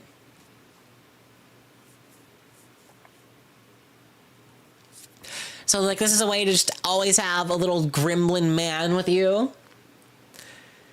I have not... Summon Undead is neat. But we get some weirder shit later on. Thank you, Kitsune Koji, for the tier 1 subby. 2.5 goblin years, yeah. Corrupted Ground, this is if you have the Unholy Dead first level feat. The ground on which you stride is mere fuel that you burn with unholy void energies. You know, when a holy creatures or a psychic bomb ends its turn within 10 feet of you, they take spirit damage. If it's a holy living creature, it takes extra damage, and then at 10th level and every 4 levels afterwards, it gets increased. This is neat. Like, I know it triggers weaknesses and whatever, but like, it's not a whole lot of damage. Like at level 6, you can get reactive strike that deals like 2d10 damage when anyone does anything that reactive strike would only hit, or you could do like 4 void damage to dudes.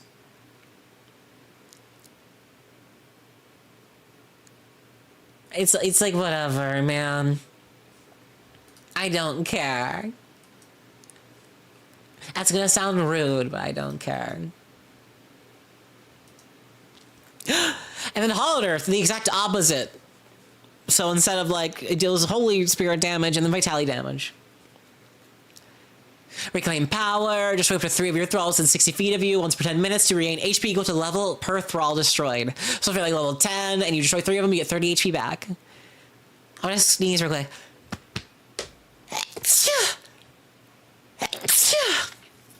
And if you decide to destroy all 3 of them, you can also decrease one of your clumsy, enfeebled, frightened, sick, and stupefied, etc. conditions by 1. So it's a pretty good, like, get out of jail free card. You can only do it once per fight because it's 1 per 10 minutes, but it's some nice backup, like, oh fuck, healing. But if you're a blood necromancer, you don't really need to worry about this because a lot of blood. And steady spellcasting, same as every other classic, is steady spellcasting. And Zombie Horde, another great spell we'll talk about later.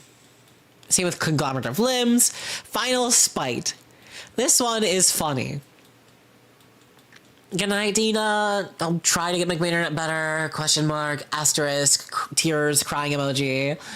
Final Spite, it's another once per fight ability since it's once per 10 minutes. It's a free action, and it's a poison thingy. If a creature reduces you or a living out within 30 feet of you to 0 HP, you can just and just poison that creature. They taking 4d4 persistent poison damage. And if the creature kills you or an ally as part of the trigger, they get a result worse. This is fuck all damage. This is nothing for damage. But it's funny. This isn't gonna do anything for you. But, like, it's funny.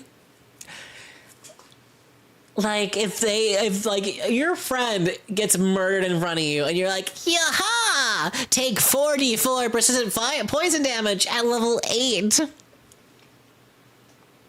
The bleed Necromancer itself already does better persistent damage, and it's only once per fight, too. Which, like, I mean, until later, there's nothing, but, like, your friend's dead, and they take poison damage because of it. This is one of the feats where I'm like, this is not it. This is lame.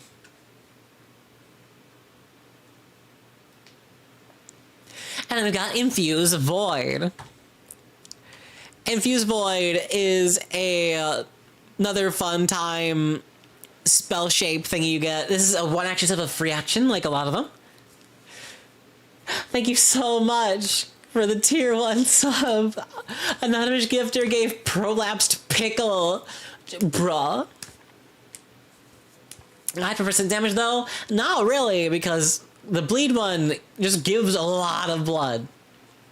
And it's only on a reaction to your friend dying that you deal it. So it's not even on command, like persistent poison. But yeah, Infuse Void, 1 action spell shape. If you cast a Grave Spell that deals like damage, they can take additional void damage equal to the rank of the spell. This void damage or spell reduces 1 or more creatures 0 HP. You then gain back a focus point. You don't do it once per 10 minutes, but this is another way, if you know someone's gonna fucking die, to be like, oh shit, I can get my stuff back and recycle. However, who knows how things will turn out, because all your grave spells are like, I feel like this is gonna be the best on like the Bone Spear one, because that one has insane damage. And the bleeding one is okay. But like, you're gonna want this one. I feel like you're only for the bone one probably. But, you know, it's cool. March the Dead with reaction ability once per day. I will never use it because you know how I am with once per day abilities. You compel all of your hordes to go and do shit. You literally command any number of throws within 60 feet of you to stride. After all the moves complete, any enemy adjacent to 3 or more throws must make a fortitude saving throw or become encumbered and slowed 1 because of all the guys. This is a neat ability. It's literally 2 of my least favorite things. It's 3 actions and once per day to make somebody encumbered and slowed 1. It could be a couple people, but like realistically, you need 3 of your guys to surround 1 dude.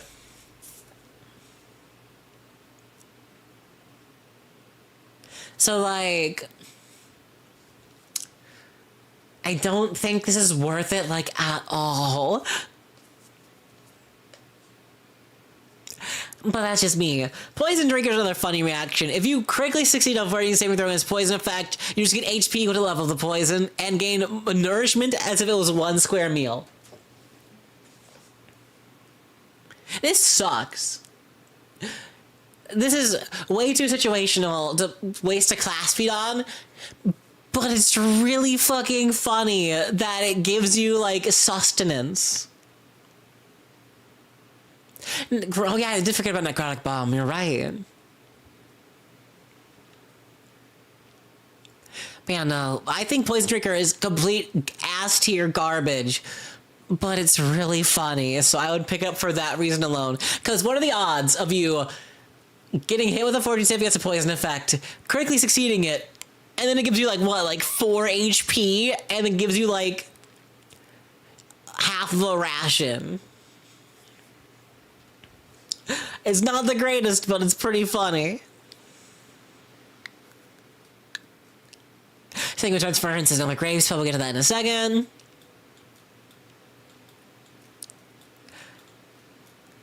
Wings of Bone and Sinew, this is a really good feat. 1 action once per hour. You like explode a thrall within 30 feet of you to give you a fly speed for 1 minute. And at 60th level, it becomes forever. So it's one of those feats where it's like, it's pretty okay right now, but as you get leveled up, it's going to become really good.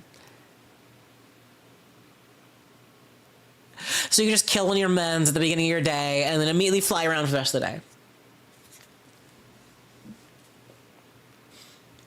I'm going to take this on my Reaper just because fly speed is really good and useful if you are like a melee class, just because there's a lot of people out of reach. And yes, I could use my spells, but I'm not a dweeb. I want to hit someone in the face. It's the save your ass if you accidentally lick your poisoned weapon. Okay, I do like that. I don't know why I did that. I love that. I don't know what that's from even. Hey, you know, it's really funny. I don't need dinner. They tried to poison me last night. Oh, it's so goofy. Maybe I'll just give you a bonus to save, it'll be better. That's what I'm thinking. If it gave me, like, any other bonus, it might be a little better. But, like, poison is common, but I don't think it's common enough, because it's critically succeeding. So you gotta have a high fortitude. But, like, you need a lot of con for that, especially if you're, like, a Reaper, where you're even close to being up front and stuff like that, to be able to, what's it called? Do like get a lot of poison stuff from it, then like you're probably not gonna have a lot of con because you need high int for your spells. You need like high strength and or dexterity. I'm gonna go for strength because I'm really cool and a Chad, and also I like grappling because there's a fun grave soul that gets you increased grappling stuffs. So go for strength on her. But like I'm not gonna have a lot of constitution for my fortitude saves. As it's a full caster, it doesn't really get any of its saves up to like high tier, so it's gonna be hard to get in the first. It's just a very mixed bag of a feature.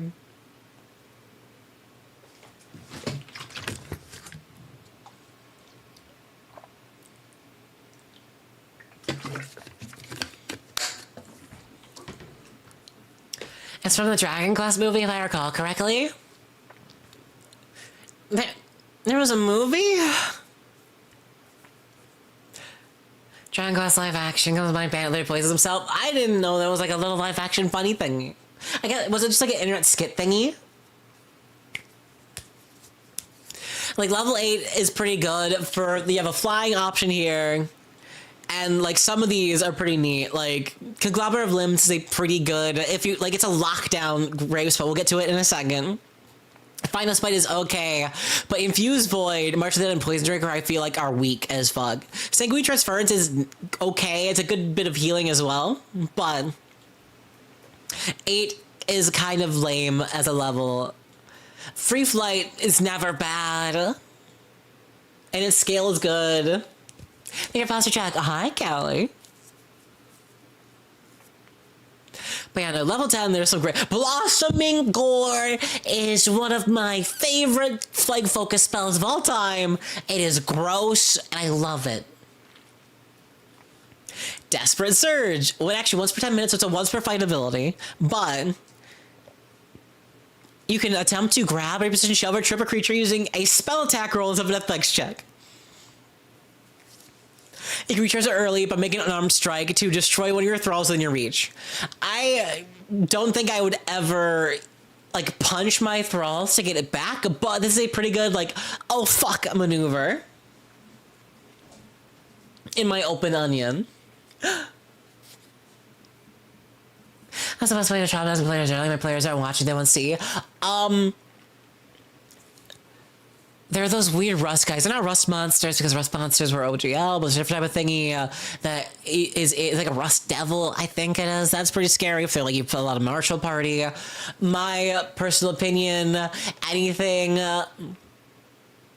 like if they're baby ass beginners, undead are great to throw at them if they're not used to like fighting undead. If they're used to like only D&D undead, this is topical, but like undead in Pathfinder 2e all have resistances to different things and immunities to other things that might not be common. And like D&D, if you've ever played D&D 5e, like skeletons are resistant to not bludgeoning, they're resistant to slashing, piercing, fire, electricity, and cold to like 5. So they're really hard to kill. They only have like 4 HP, but they have high AC and resistance to a lot of things. So unless they have like willing to drop their weapons and punch them, they're going to be in for a bad time against them. Everything is undead. Oh yeah, you're doing the beginner's box too. The squeakle. Yeah, no, I personally enjoy undead. Yeah, Desperate Surge is neat. Spell attack roll against instead of an athletics check. This is not applicable to Reapers, most likely, unless you're going a dex-based Reaper. However, it's really cool. Just be like, and just shove somebody. Or trip. Grabbing and tripping is really funny to me. Trip, I feel like, is going to be more useful to you. But that's about it.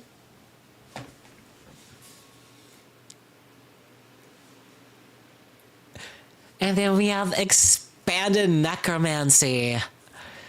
You can add gross fucking spells to your dirge for free. I feel like this would be good on Puppeteer. You add grisly growths, execute, desiccate, and massacre as occult spells for you. These are all gross, fucked up spells. I love them. If you don't know what Grizzly Growths is, you basically have somebody turbo cancer. You like, they grow like a bajillion fingers, like eyes over their body. It gets fucked up. And it like explodes out of them violently, dealing like piercing damage to them as their entire body erupts in extraneous like bits of themselves. And then they and everyone around them that sees that throw up violently and become sickened because they just watched their friend explode into like fucked up body bits. It's the best spell and it's also fucked up. I love it. Desiccate. You just pretty much ruin an entire city. Massacre. You kill an entire city. Execute. Mods. Kill that man. These are all pretty good spells. They're all fucked up spells. I think it's worth it if you're going for main castery stuff.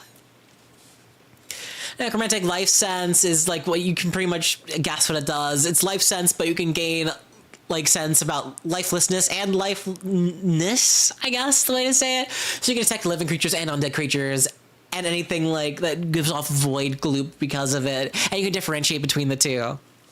That part's but there's a second part to it where you can know the current hit points and temp HP of any living or undead creature you can see within 30 feet. This would help a lot with the what is it? Infuse Void, so you know they're gonna die to your Void stuffs to give you an extra focus point. I feel like that would work great in tandem with that feat.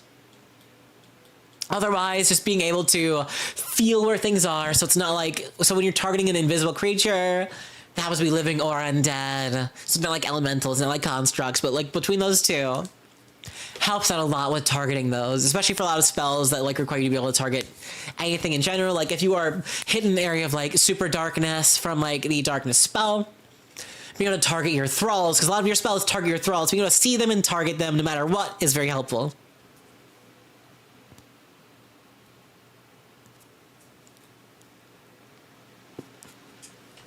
And then we have another spell shape, Overburdening Spell. It's a 1-action ability. If the next action used to cast a spell that targets a single creature, unless the target is unaffected by the spell, they take a minus 15 point penalty to its speeds for 1 round. This is like a thing to all of its speeds. I don't think it's worth it. Like, mobility is great. Don't get me wrong. Mobility is poggers. Controlling how much your enemies can move or what they can do is pretty good. But I don't think it's worth a 10th level feat when you've got shit like Grizzly Growth Schemers or like Blossoming Gore. Oh, those are so good. Like comparatively, I feel like this should be like level 6, okay? Like level 8 maybe. Make level 8 a little bit better by dropping this down because like this does not compare to level 10 other like level 10 features, you know? At least in my open onion. Quicken casting is the same for every spellcaster. And then Skeletal Extension is a weird spell. I'm gonna take it on my Reaper. But like, it's a free action spell shape. If the next action you take is to cast a grave spell that destroys a thrall, pieces of that thrall fuse to you, extending the length of your limbs. Until the end of your to the end of your current turn, your reach increases by 10 feet and you can move 15 feet when you step. This is weird.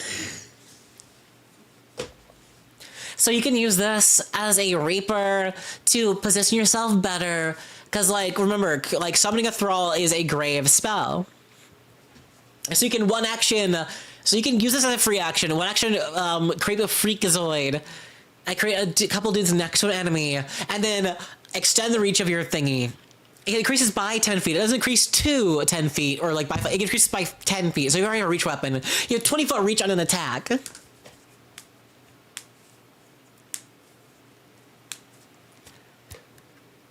So you can cast this, you can use the spell shape, cast a man, and then stab somebody from really far away with a reach weapon.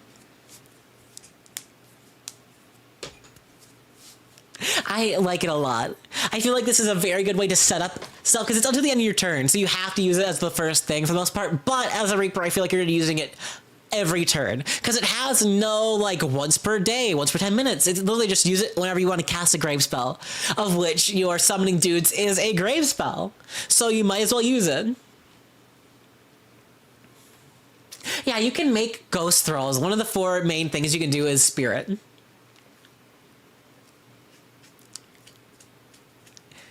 So like, you just like make weird blood tendril arms, skeleton little bippies, flesh blobs, or like ghost tendril lappies. But like, it's really cool. I think skeletal extension is one of my favorite feats. It's amazing for a Reaper, for like what I listed.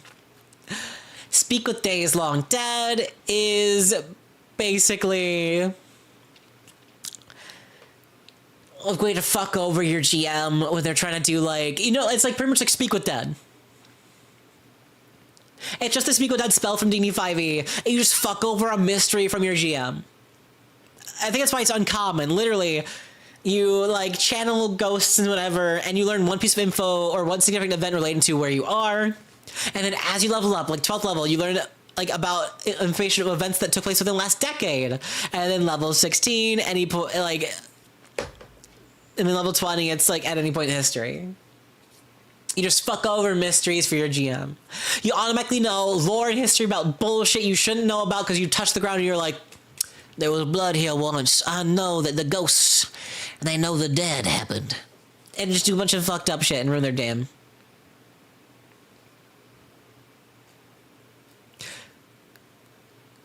And then now we move on to level 12 feats. A large chunk of these level 12 feats are subclass specific ones. Like, these ones can only be picked up if you have this Grim Fascination. Remember, there is a level 1 feat that lets you take an extra Grim Fascination, then you can take multiple. So you could take multiple of these feats if you wanted to. These are all really good. And there's also a good couple of other feats in here as well, not just the ones for subclass specific ones. But each one of the subclass specific ones I feel like are really good and really core to your character. If you want to pick them, none of them are bad. Starting off with Become a Spirit. You can just move through unruly creature spaces if they were difficult terrain. I feel like it's good for Reaper, if you're trying to reposition yourself, or if you get surrounded by enemies. As you're like a puppeteer, it's a good get out of jail free card. And it gives you a +2 bonus to escape attempts as well. These are all flat, by the way. It's just a thing in general. This is not like something you need to activate. This is a passive thing you have on you at all times.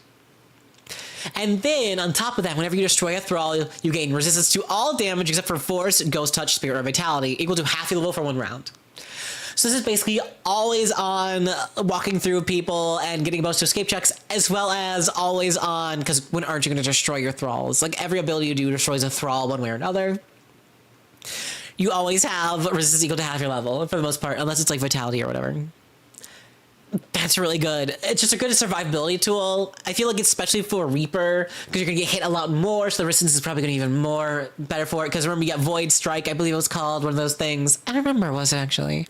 Where, like, you destroy a Thrall to increase your damage on your strike. I feel like this works out for them a lot better. But again, it works good for a Puppeteer as just like a, Ochi my bones. Bridge of Graves is a focus spell we'll get to in a second. Endless Return, this is a thing on top of Inevitable Return. This one just gives you a free additional reaction that you can use only for Inevitable Return every single turn. And remember, Inevitable Return is the 3rd level class feature you get, where you Basically, an enemy that's small or medium dies within 30 feet of you. You can just summon a thrall in their space as a reaction. This gives you a second one, so you can use one of your other reaction feats, or just use 2 of those and get even more thralls every single time you have a turn. I think it's pretty good. But it's compared and going up against the other subclass-specific ones, and those ones are really good. So, tough competition, in my opinion, for level 12. Level 12 is a lot of good feats. Grave Focus. This is your refocus feat that every spellcaster gets. This is the one for Bone. This is Reinforced Skeleton. You gain resistance equal to half your level to 2 damage types, one of your choice, of cold, electricity, or fire, and the other of slashing or piercing. So you get some of what the skeletal undead, like I was talking about earlier, just said. You get some of those, and you also get a bonus to your speed. These are all passive. Those are passive. And then whenever you destroy a thrall, your speed increases to 10. Like, your bonus to speed increases by an extra 5 feet to 10. So all in all, it's pretty pog.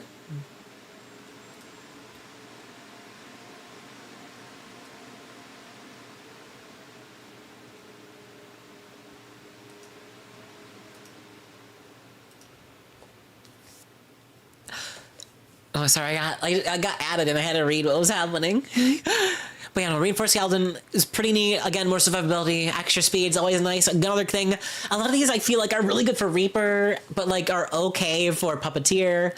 I am a Reaper at heart, so like a lot of these are gonna be amazing for my brain, but these are pretty okay. Puppeteer, they might want to take Endless Return, but these are pretty good in general. Sanguine Mastery has so much healing. This is the passive part of it. You gain resistance to bleed damage equal to half your level. Additionally, if an enemy within 30 feet was bleeding, you gain fast healing equal to half your level.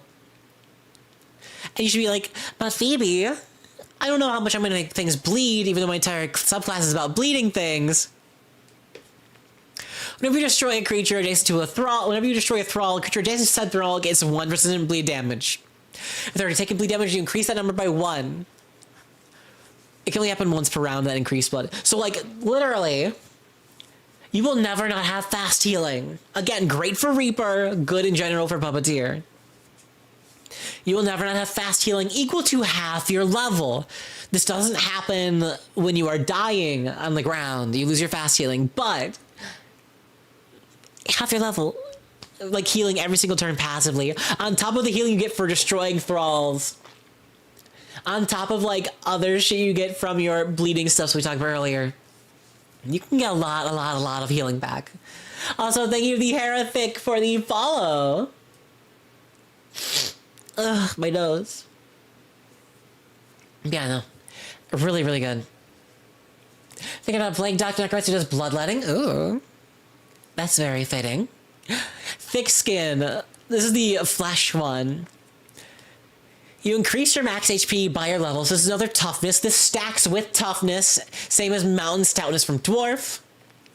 Same as that one feat from the Golem Grafter. And the other feat from the other archetype. I don't remember the name off the top of my head. So you can just get a lot of HP. But on top of that, the first time each round you destroy a thrall, each enemy adjacent to you must make a fortitude save against your spell DC or become sickened 1. This one is why I'm picking Flesh as my fascination for my melee Reaper. Because lowering their AC even more but making them sickened is pretty poggers in my opinion. Because remember, sickened lowers every single number on their character sheet by 1. Including AC and attack rolls against you, which is pretty good. Because remember, you only have expert medium armor proficiency. But I like it a lot. You get more HP total. And then also on top of that, you make everything around you that's adjacent to you. It has to be next to you, but if you're melee as a Reaper, it should be next to you.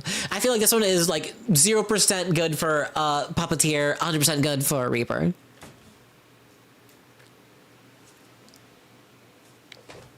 And then we get to the 14th level feats. Amalgamate is really fun. It's a one-action ability. You slurp together 2 of your thralls from 30 feet of you that are adjacent to each other. So, like, one action, create 2 thralls next to each other and just have them as your next action.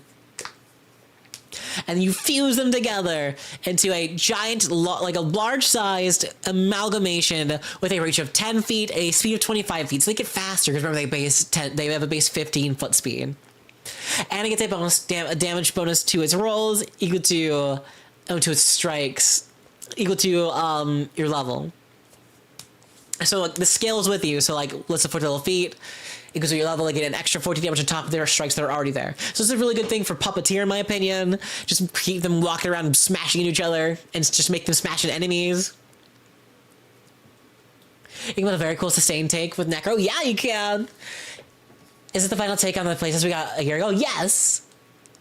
This is the end of Necromancer. Like this is the like final print release version. And then Blood Pool. Blood Pool is, again, another sustain type feat. It's a reaction. If a creature with blood within 30 feet of you dies or takes bleed damage, remember, if you are a blood subclass, Necromancer should happen all the time for you. You use life of your enemies to heal your allies. You create a pool of blood of that creature on the ground in a space adjacent to the triggering creature. And using its healing properties. It lasts for 1 minute or until absorbed by an ally. Enemies can't absorb this, so don't worry. And then when an ally enters the space of the blood pool, they can immediately absorb the blood as a free action, regaining HP equal to your level. So like every turn, you can basically just create healing pools that heal, like it starts at level 14, so it'd be like 14 HP every time somebody walks into the pool of goo.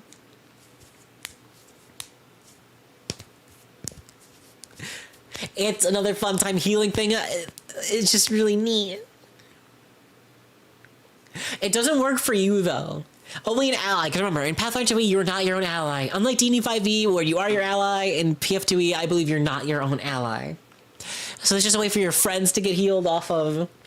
So I feel like this is best for, like, you're a ranged Puppeteer, Blood Necromancer, and you want to heal your homies. This is a good way to go about doing it.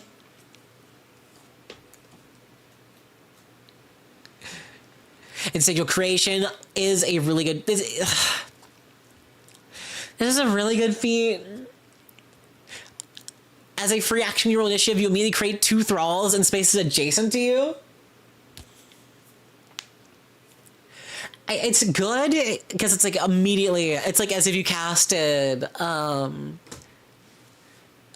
create thrall before you even do it, but... They're right next to you, so you're gonna have to command them to move around and do shit, unless you, like, get caught out immediately. Like when you're right next to somebody, which is, like, optimal for a Reaper, but kind of bad for a Puppeteer. Well, it could be good for the, like, get down Mr. President feats, just have it on immediately. I feel like having them be right next to you can be a bit of a hindrance, depending on where you are, what you're doing. It's just a bit of a mixed bag. I think all around it's a pretty good feat. But, like, the actions needing to... Thank you for the follow! The actions needed to just move them around is kind of not worth it, in my opinion, because you just summon a thrall next to an enemy if it's within 30 feet of you already as, like, a one-action thingy, instead of just having to, like, immediately command them to walk 15 feet towards the enemy and attack them. I feel like it's better for the defensive types and for Reapers and right next to enemies, and less for the Puppeteer. And thank you for the Prime sub!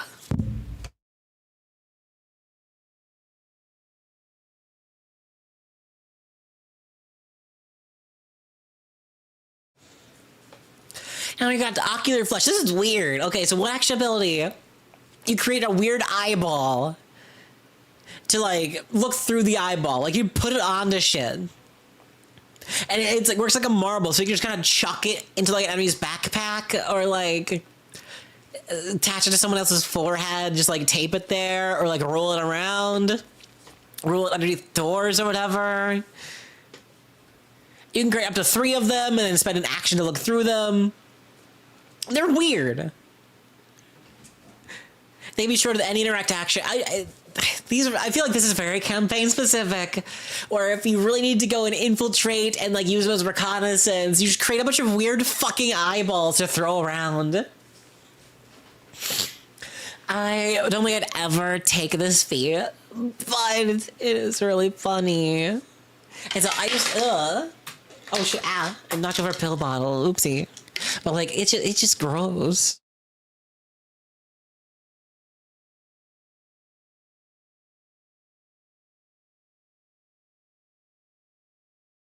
Like, real talk? I feel like I get this feat just to fuck with people. Like, just drop eyeballs in random places. Like, if I took an eyeball and like put it in like my friend's bowl of cereal, or like in like so it pours out and it's like, oh, whoa. I think my or was it my tits that broke? I think my tits broke.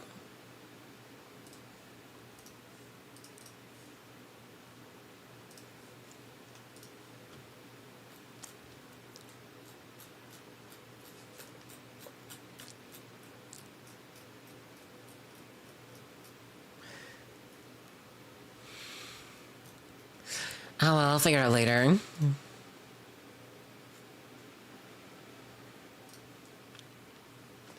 So good, but lame. I mean, yeah, I can go said for a lot of things. But yeah, no, ocular flesh, gross. I love it. I will never take it. Recurring Nightmare is another focus spell. Same with Skeletal Lancers, which got a bit of a puff. And then Unholy Resurrection. This is another one of those uncommon ones where it's like, your GM might hate you for this. Basically, you just do some fuck shit.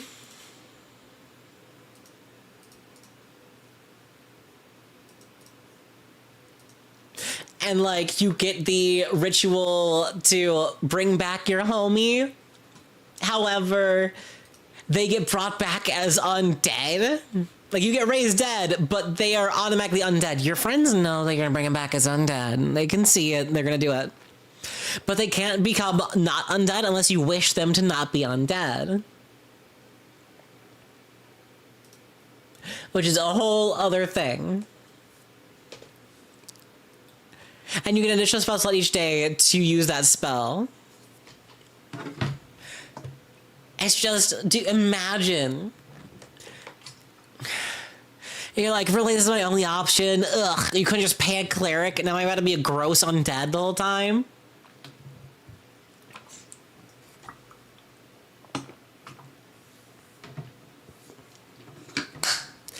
But yeah, no, I think it's pretty pog.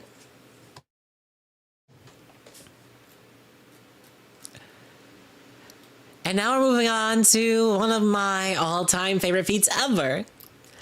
Anatomical Quartering. It's a 3-action ability, so it's like, ooh, spooky, but it's one of those ones where you attack a lot with no map. But, like, it's gross in how you do it. You briefly separate into 4 forms that share your space. One is made of bones, blood, flesh, and spirit. Make up to 4 strikes, each against a different target. All physical damage from the final strike instead becomes spirit damage. It's your ghost hitting it. Each attack counts towards your map, but you don't increase your map when you've made all your attacks. This is like every other whirlwind strike type deal where it hits everybody around you or whatever, or like a limited amount of people around you. However, it's disgusting. You basically just fucking, over 6 seconds, like over the course of 6 seconds, you split your body into 4 chunkoids, smack 4 different dudes with all of your chunkoids, and then slurp back together into a normal person as if nothing happened at all. And people have to live with seeing that, like, every turn, maybe. Like, if you're, like, unlucky and you're surrounded by dudes at all times. But, like, just imagine. You're some, like, glup shitto ass fucking, like, random bandit who's like, I'm gonna go and steal from peoples. And then you just fucking just splorp out. It's 4 different glorpos and slurp back together, and I throw up. I feel like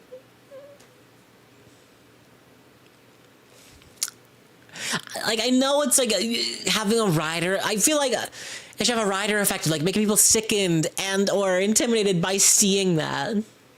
You know, like if Grizzly Growths give somebody turbo cancer and around them throws up, I feel like anyone you hit with the attack should be like sickened one if they make like a fortitude save.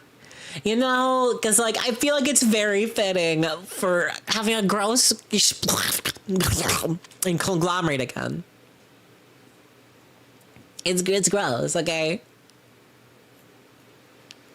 And then Beckoning Dirge. This one's for Puppeteer only. It's a once per day free action ability. Your Dirge beckons, overthrowing a flaw within 60 feet of you. This turn, you can cast one spell into your Dirge without spending a spell slot or even having prepared. Maximum the spell slot is one rank in your high spell slots. The chosen thrall becomes the point of origin for your spell, and you calculate range and cover from its space of yours. The thrall is then destroyed. This is pretty neat. It just gives you one extra free spell slot. I don't know if it's worth it, because there's some other good 16 level feats. And like, once per day getting one free spell, it's okay. Like, it's not even like you don't cast the spell as a free action. You still have to cast it with all the action it would normally take. You can just get extra spell slot for free. But it does cast from your thrall. But again, there is a first level feat that lets you use that as a spell shape to cast your spells from your thralls.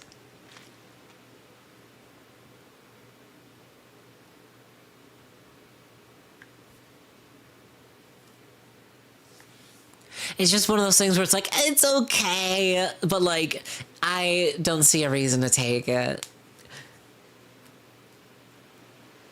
Desperate Revival, though, this one's kind of poggers. It's a reaction once per day. If you would be reduced as your HP not killed, on the verge of death, you suck the life out of everybody around you to remain alive. You do not get knocked out. You remain at 1 HP, and each creature in a 60-foot emanation, each creature, thank you, Halfdan, for the follow, including your allies, by the way, must attempt a 40 saving throw against your spell DC. You regain HP equal to half the total damage dealt. No, you increase your to maximum damage dealt, but only up to half your maximum HP. Crit success, they take nothing. Success, they take void damage equal to half its level. Failure, they take void damage equal to its level. And then crit failure equal to double its level. So, like, you just say, no! And just suck the life force out of everybody within 60 feet. That is a huge emanation. That is going to be most rooms in a dungeon, most, like, any enemy encounter, if you're, like, in the middle of things, and you go down, you're like, nuh-uh, not today.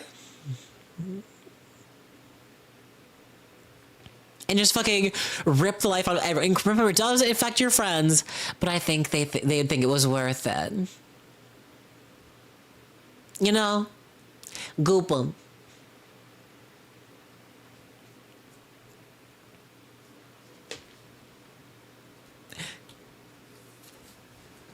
Effortless concentration. You get a free action to sustain anything once your turn begins. Like, same as every other spellcaster gets this. Flesh Tsunami is disgusting. It's a great grave spell. We'll go over that in a bit. And then Temporary Possession, it's another grave spell we'll go over in a second. But now we're on to 18th level feats. Once again, Calcification. This one's fucked up too. But it's a grave spell we'll get to in a second. Same with Dread Mosquito Swarm. Ectoplasmic Aura is a really fun aura feat. It's a one-action ability for the next 10 minutes. You and all allies, only allies, and yourself, and a 30-foot emanation get a +1 bonus to AC as the air between you and your enemies thickens with ectoplasm. It's covered in goo. Got that humidity weighing you down, but it's made out of ghost goo. Additionally, any enemy that ends its turn in this aura must make a 40 saving throw against your spell DC. On a failure, it can't use reactions until the start of its next turn. You can choose to dismiss this aura. I don't know why you'd want to. They can like handle the stink cloud coming off of you from your aura. But I'll say it's Beth. But like, this is a fucking amazing feat. This is the one I'm going to take for my Reaper.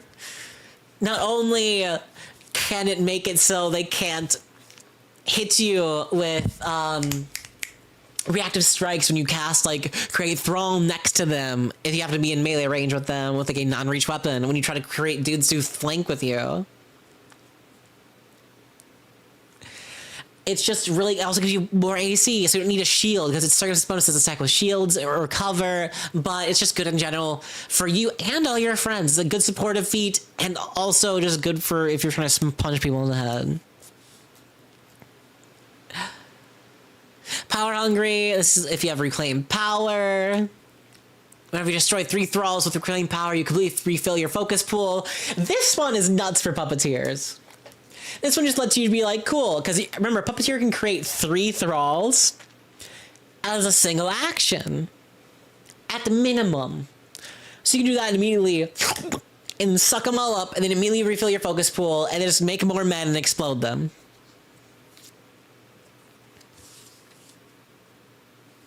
So it's pretty pog. And then Radiant Foe has another grave spell.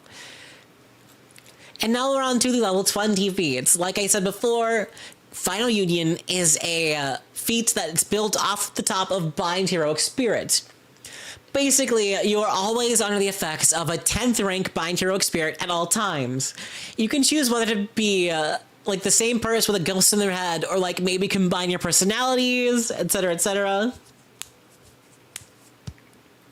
Additionally, you gain like additional lore feat for Topic the Spirit New, which is usually warfare lore, so it's another free legendary lore skill feat. It's whatever. Who cares about that? And if you fall unconscious, you don't fall prone or drop any items, and instead your heroic spirit just pilots your body like a flesh mecha. And if you would die, you say "nuh-uh, nuh-uh," as your spirit, like your weird spirit friend, continues to puppet your corpse around. Like for 1 minute. However, your corpse then gains the like HP total of an object, like 200 HP. But you are immune to bleed, death effects, disease, healing, non-lethal attacks, etc., like an undead would. But if you reach a broken threshold at 100 HP, you are slowed 1. And if you are completely destroyed, your body must be mended before you can attempt to be brought back to life. They tend to do a DC 45 crafting check to stitch your body back together, or just use the remake spell.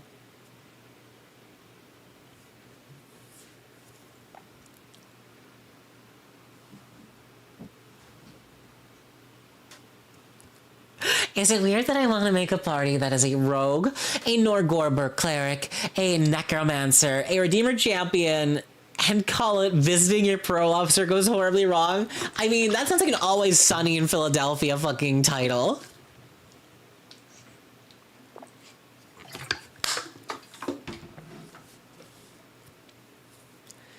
This one is going to be obviously your go-to for any Reaper. It frees up needing to cast the focus spell Bind Heroic Spirit, and it'll let you just keep on fighting even though you are dead, because remember, it's like a 1d8 class with only like expert and medium armor. You might die, but like fuck it, who cares? I'm gonna keep fighting beyond my death. Instant Army is horrifying from like an enemy perspective. Like, just think about it. 1 action once per day. You just immediately summon up to 20 thralls within 120 feet of you. Just scatter the entire battlefield with all of your men. Fucking, what's it called? Like there's like, cause like, it's one of the liches, one of the cool liches that's like made up of a bunch of skeletons. Eat your heart out. You can throw out 3 men. Who cares? I got 20 of them. It's so good. It's only once per day, but like, who fucking cares? When are you gonna need to make 20 thralls in an instant more than once per day? Like, pull this out during the final boss battle and just open up your pocket and just have a bunch of dudes falling out of it. Like, just create an entire XCOM type deal. It's just really good. Living Graveyard, another focus spell. Mortem Ultimatum is the boring, you get another 10th level, like a spell slot, blah blah blah, who cares? Perfected Thrall is another really good grave spell. Yeah, my internet's dying because I live in fucking core nowhere, so your stream's gonna skip around a lot. I'm sorry, I'm doing my best. And then Soul Thief. A Soul Thief is not uncommon. It should be uncommon. You are unholy once per day. You are a lich now. You are just a lich. If the creature is at least 18th level that died within the last minute, you can suck out their soul using an occultism check against a hard DC of their level. On a success, you capture its soul and solidify it into a little gem that keeps the soul contained. While the soul is contained in that little gem, it can't be returned to life through any means, even through powerful magic such as the Wish Ritual. If the, If the gem is destroyed, the soul is freed. And you become alerted to its destruction. You're like, they broke it. However, you can keep 3 spell gems at once. So you can only have 3 of them. If you create a 4th one, it destroys one of the 3 you already had. However, you can eat one of the gems, and doing so immediately gives you the unholy and undead traits, extends your life by 50 years, you gain void healing and you aren't instantly destroyed, reduces your HP, and you can't be instantly killed by death effects. If you are destroyed, you can rebuild yourself in the location of one of your soul gems. This consumes the gem and takes 24 hours for your body to rebuild. If you are ever destroyed and unable to rebuild your body, all souls you have consumed are released. You just you just eat their soul. And you're just a lich now. Eat your heart out, lich archetype. You can suck my dick. Oh, God, this one's not uncommon. This should be uncommon. The other feats are uncommon. But, this one just lets you eat people. Yeah, it's the whole Necromancer class. You just eat a man. Imagine. Just fucking...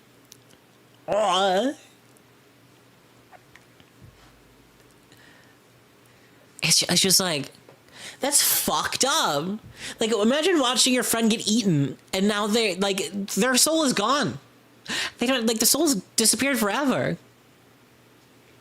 You just evaporate them from, existence.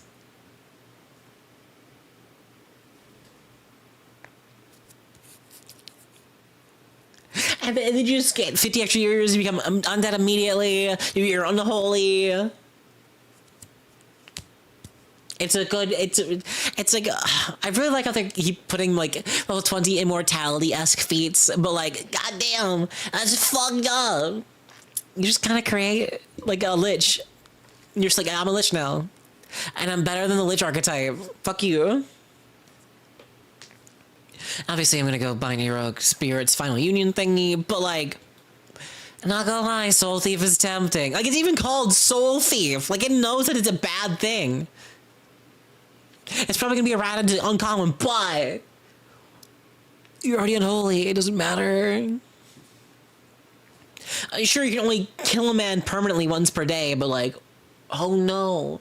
I hope I don't need to eat, I'm not gonna steal multiple souls a day, I'm not that greedy. That's the greed that you see in the Bible. It's fucked up. But that's all of the level 20. Yeah, if you reach level 20, you can have the little souls and tree.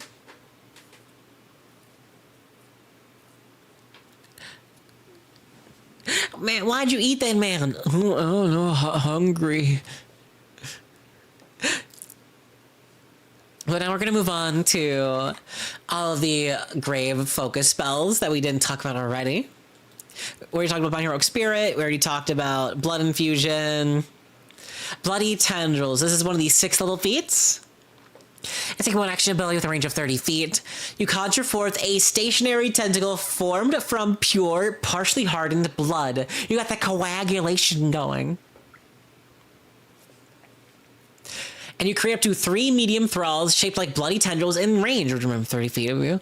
These tendrils are immune to physical damage and can't move. The tendrils strike has a range of 10 feet, and whenever an enemy ends its turn within the reach of one of your tendrils, the tendril lashes out at them, dealing 1d12 bludgeoning damage with a reflex save. And the damage scales once every 3 spell ranks.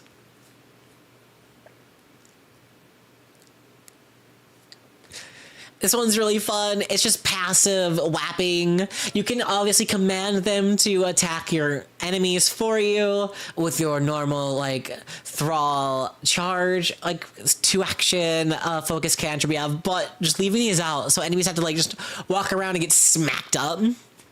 It's pretty fun. It's good area control and free damage. And they're immune to physical damage, so they have to be used with, like, spells, like a torch or something like that. And then Blossoming Gore is my favorite of the focus spells. In my opinion, it's really cool and really cute, and like I think it's really like just good in general. It targets one of your thralls within 60 feet of you and lasts a minute. By spilling the blood of your thrall, you grow a large field of bloody roses that feed on the life force of those around it and use it to create thralls that do your bidding. This field appears in a 20-foot burst centered on the corner in the target thrall's space, and that thrall is destroyed. A creature that enters or starts its turn takes 10 persistent bleed damage immediately. And if a bleeding creature ends its turn in the area, it must make a fortitude save. Crit success, they're unaffected. Success, they are drained 1. Failure, they are drained 1, and a single thrall is created in an unoccupied space adjacent to the field. Crit failure, the same thing, but it's drained 2, and they create 2 thralls. And it heightens every single rank, but it just increases the persistent bleed damage. But, like, are you kidding me? It's really cool. It's immediate bleed damage. Like, no saving throw. If you step in the roses, you're taking 10 persistent bleed damage, no matter what. And then if you end your turn in the 20-foot emanation, it's a big emanation, it's 20 feet, it's a big amount of space, they are then forced to make a saving throw or become drained and also create men for you. All in all, a really good spell. Great for like area denial and or forcing enemies to stick around inside. But do remember, it does specify that a creature ends its turn in there, so this could affect your friends as well, so be careful when you're exploding and making fields of flowers. Also, thank you, the fake Bob, for the follow. Now we get Bony Barrage. This one's fun. This is a really good damage and support spell all rolled into one. Targets one of your thralls within 30 feet of you. You explode a skeleton of a thrall, creating a volley of teeth, of vertebrae, and phalanges. Destroy the target thrall, and each creature in a 30-foot cone originating from the thrall's former space takes 2d10 piercing damage with a basic reflex save. However, you can destroy a second thrall inside of that cone's area to cover you and any allies in the area in bone armor. This makes you and your friends immune to the damage of the spell, and also gives you a +1 status bonus to AC until the start of your next turn. Any damage heightens by 1d10 every single spell rank. So more AC on top of just damage to enemies around you. This is a really good spell. Good damage, good support. I like it a lot. Bridge of Graves is interesting. This is a type of mobility quotations focus spell. 2 actions, duration is 10 minutes. You summon a bridge formed from grave dirt and tombstones that allows thralls to move at great speed. It's a 10-foot wide bridge that must start at the ground on the point within range and extends as a horizontal plane in either a straight line or up any angle up to 45 degrees upward to downwards for up to 120 feet. Bridge has an AC of 10, hardness 30, and 40 HP. So it's going to be really hard to break through it. However, it's still going to be broken with enough chunks. A thrall on or adjacent to the bridge can move to any location on the bridge when you command it to stride, and you can dismiss the spell. When you heighten it, it increases the HP as well as the length of the bridge. So this basically just allows you to transfer like as many thralls as you want around without having to, what's it called? Like make them walk their slow 15-foot speed ass anywhere. So it's just a really good way to unload all of your little dudes onto enemies. However, I feel like, I personally feel like it's not worth the feat. Because remember, it's a 12th level feat. So it takes up a lot. It's like, it's the same level as all these subclass specific feats. So in my open opinion, it's not really worth it. But I guess it's campaign dependent and terrain dependent. It's up to you whether you think it's worth it or not. I am of the opinion it's not. Calcification's fucked up. Okay.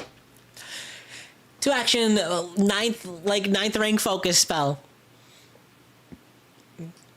You destroy one of your thralls and turn them to a fine, particly, bony dust that then forces itself into like the lungs of your enemy and turns them to bone from inside out.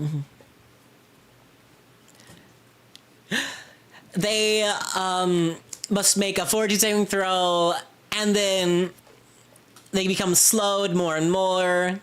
It does have incap, so it's gonna be harder to fully calcify an enemy that happens to be higher level than you, but like once it reaches fully slowed, it's like slowed through mechanic actions, it's permanently forever petrified in bone.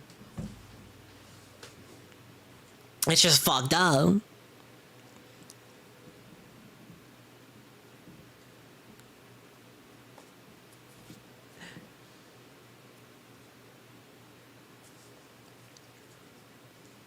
I can lava called wall spells. I mean, I guess it is a wall, isn't it? Huh? I mean, it's a bridge, but like you could totally put. I guess it's only 14 foot at an angle. It has to end on flat ground though. But like, Also, a long time no see. Conglomerate of Limbs is one of my favorite, one of the focus spells.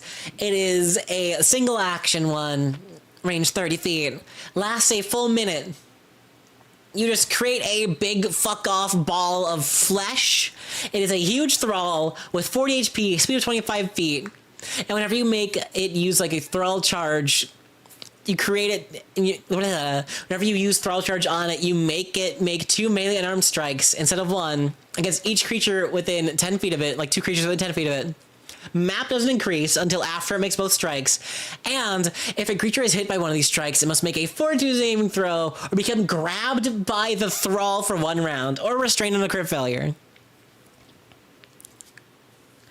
The only thing that scales with it is its HP. But you can force an enemy to be grabbed and then force it to attack the thrall to get rid of it, or just be stuck in place while your friends beat the shit out of it. Worth it, in my opinion. Also, the escape DC is your spell DC, which remember goes up to legendary. So like, they're gonna be beating the shit out of the goo in order to get let go. So they're going to be wasting all their actions getting out of the goo or attacking the goo and not using one of your friends, and then just you kill them to death afterwards. I went over Dead Weight, went over that one. Deathly Scream. This one I don't like. I don't think it's like a level 2 feat, but I don't think it's worth it. You target one of your throws on 30 feet of you, and then every creature within a 5-foot emanation makes a will saving throw or takes a 1d4 mental damage and are frightened 1. No, thank you. Like, I know it's only 1 action, so you can create a thrall as 1, you create 2 thralls or 3 thralls if you're a puppeteer as 1 action, and then immediately use this thing to make them frightened, but like it does barely any damage, it has to be right next to them, and also it's only like frightened 1 on a normal failure. On a success, they only take half of 1d4 damage. Crit failure, they take double damage and are frightened 2, but like, I feel like I don't feel like it's worth it. Like, there's other good second level feats, you know? I just don't.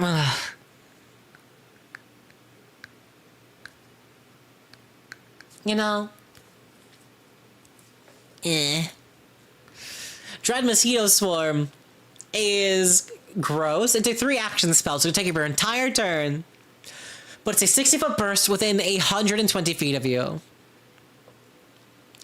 A creature that enters or starts its turn in the area takes 1 void damage and must make a fortitude saving throw. This is a disease, by the way. If a success, they are afflicted with necrotic blood at stage 1. It automatically recovers from the disease for 1 round, except that any second condition that it has remains. Failure, they're afflicted with necrotic blood at stage 1. Crit failure, they're afflicted at stage 2. Now, what does necrotic blood do? It is an 18th level disease. If an afflicted creature dies, you create a thralled space with the same size as the creature. Minimum duration 6 rounds. Stage 1, 3d10 void damage, sickened 1, and the creature gains weakness 5 to bleed damage. Stage 2, 4d10 void damage, sickened 2, and you take a weakness 10 to bleed damage, And then stage 3, 5d10 void damage, sicken 3, and then they gain weakness 22 bleed damage. So this is automatically great for your blood puppeteers. It might be okay for your blood reapers, but like it's a big ass area. It's far away from you, so it's probably, you're not gonna be stabbing people in there a bunch. So I assume it must be better for puppeteers, in all honesty.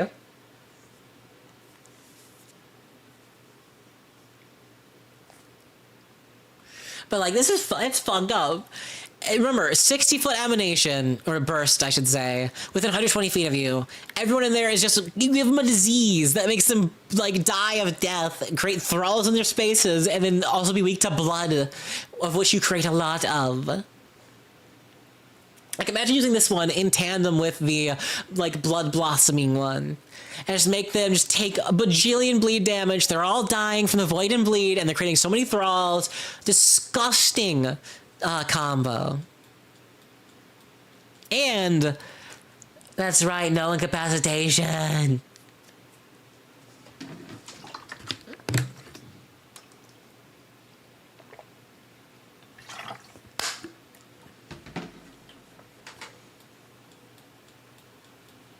And now flesh tsunami.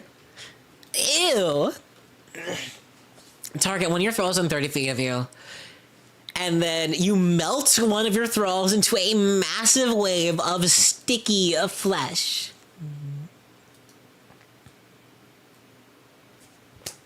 Just for the target thrall to create an area of greater difficult terrain in a 60-foot cone originating from the thrall's former space.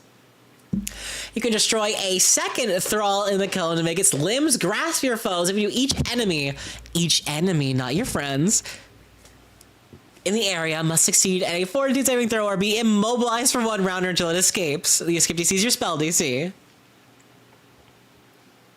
Like, what? Like, it's not grappled, but mobile. Also, it's disgusting. Like, ugh. Just think about it.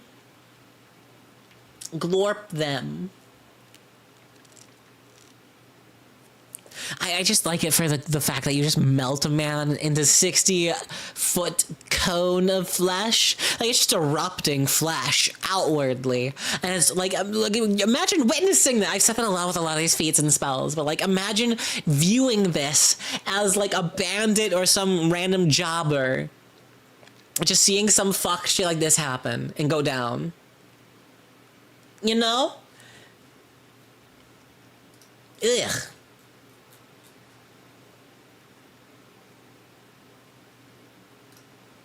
I love it.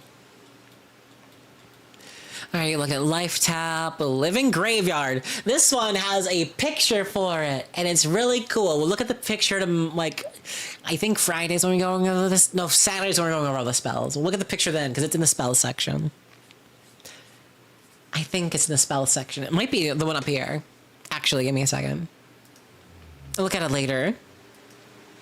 But, Living Graveyard, you create a gigantic, humongous, Honolulu-gungus, gargantuan-sized thrall made up of, like, walking graves and tombstones, like a giant, like, lump of earth with legs. All creatures within 10-foot emanation must succeed at a fortitude saving throw as it violently shakes itself. Or if they fall prone, and additionally 5 thralls fall from the graves into empty spaces adjacent to Living Graveyard. This thrall itself has 400 HP, a speed of 60 feet. Whenever it strides, it automatically creates 5 thralls in an empty space along the path it strides. Its attacks that it does have a reach of 15 feet, deal bludgeoning damage, and when you use your thrall charge or them around, it deals an additional 3d6 damage. So it's a lot of fucking damage. As well as big reach and creating a bajillion thralls. I feel like this one is up there with the pocket of, like, you know, like there's the pocket of 20. I think for like a pocket of 20 thralls. For a puppeteer, I feel like this spell right here, Living Graveyard, or is it living or is it walking? Living Graveyard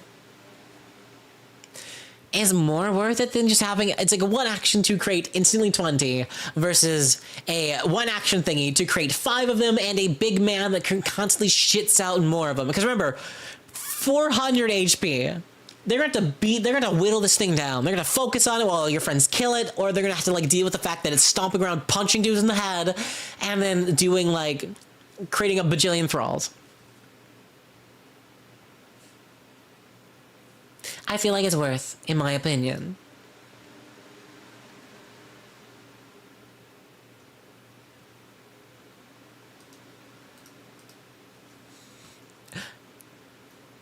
And then Muscle Barrier. This one's neat. You just target one of your thralls in 30 feet of you, and it explodes into a massive thick muscle that wraps around you or an ally. It gives you a protection and a boost to strength. Destroying the thrall gives you 10 temporary HP and a +1 bonus to athletics checks until the spell ends. The spell ends when the temp HP are gone, and they scale by 10 temp HP every single rank. So it's like, I feel like this is pretty good on a muscle-focused, like a flash-focused Necromancer. Like a Reaper one. Especially if you have a grapple weapon, like a Gill Hook would be nice. It's a reach and grapple. And then a Necrotic Bomb, we went over it, you blow up your dude. Reanimate Foe. This one is fucked up. Just because you reanimate an enemy. 3-action ability, targeting one of your thralls, you launch a thrall up to 30 feet into the corpse of an enemy that has been dead for no more than 1 minute. Destroying the thrall in an effort to call the corpse to fight. Attempt an undead lore check against the standard DC of the level of the enemy you're trying to reanimate. Remember, your undead lore scales up to legendary automatically. You can only reanimate the corpses of creatures that were once living or undead. Success? You reanimate the enemy in an unoccupied space adjacent to its corpse. It's under your control and has the minion trait. Has the same attack modifier, AC, saving throws, perception, and skill modifiers, but only has 100 HP and lacks all special abilities, including immunities, resistances, and weaknesses. No magic items except the weapons and armor it uses before death. It strikes deal normal damage, but it doesn't apply any effects since the creature doesn't have special abilities anymore. And then after each turn, it takes actions, it loses 15 HP, and can't regain any lost HP. Then failure is the same, but it has less HP. And then crit failure, you create a thrall in a space, but you don't spend the focus point for casting the spell. So it's like, okay. Also, I'll be right back. Someone's calling me. I'll be right back.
Sorry about that long delay. I had to answer a call from my fucking work about my whole injury and whatever.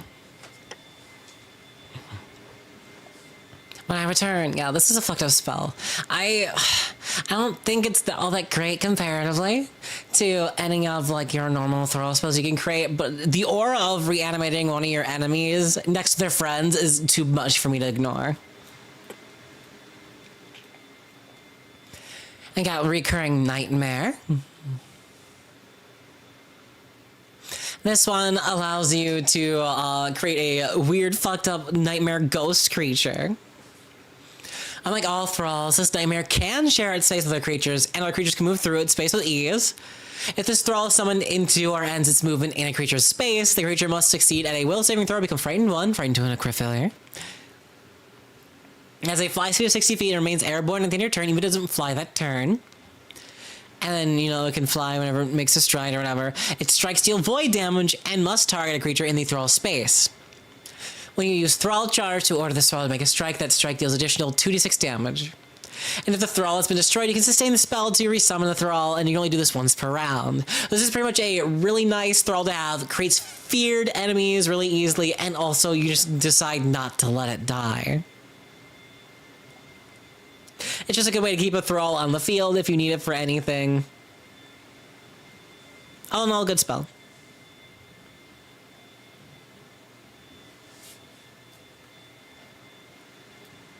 Sanguine Transference. This is a fun time little Healy type thingy. Well, not Healy thingy, like a transportation thingy. I was thinking of the other feat.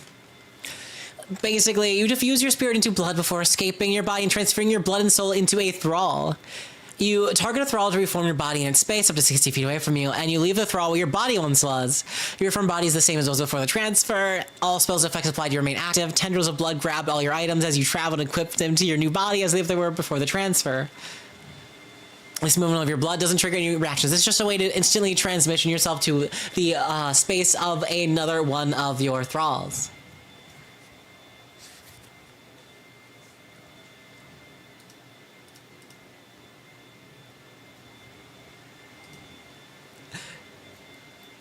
Skeletal Lancers. This one got a bit of a buff, I believe, compared to the original release version of it. It still does the same thing. Create 5 stabby thralls with spears, each with a range of 10 feet. Anytime an enemy makes a strike while within 10 feet of a Skeletal Lancer, they immediately take 5 piercing damage. They have a speed of 30 feet, and whenever you command one Skeletal Lancer stride, you can have all of your Skeletal Lancers, or like any number of them, stride instead of just one of them. And when you use Thrall Charge to order Skeleton Lancer to make a strike, that strike deals initial 2d6 damage. It's just really fun that you can immediately use it to, what's the word? Like, reposition any and all of your, like, boys every single turn and be really annoying. Like, no matter what, the enemies are not escaping the fact that you have 5 stabbers walking around, getting pokered by you.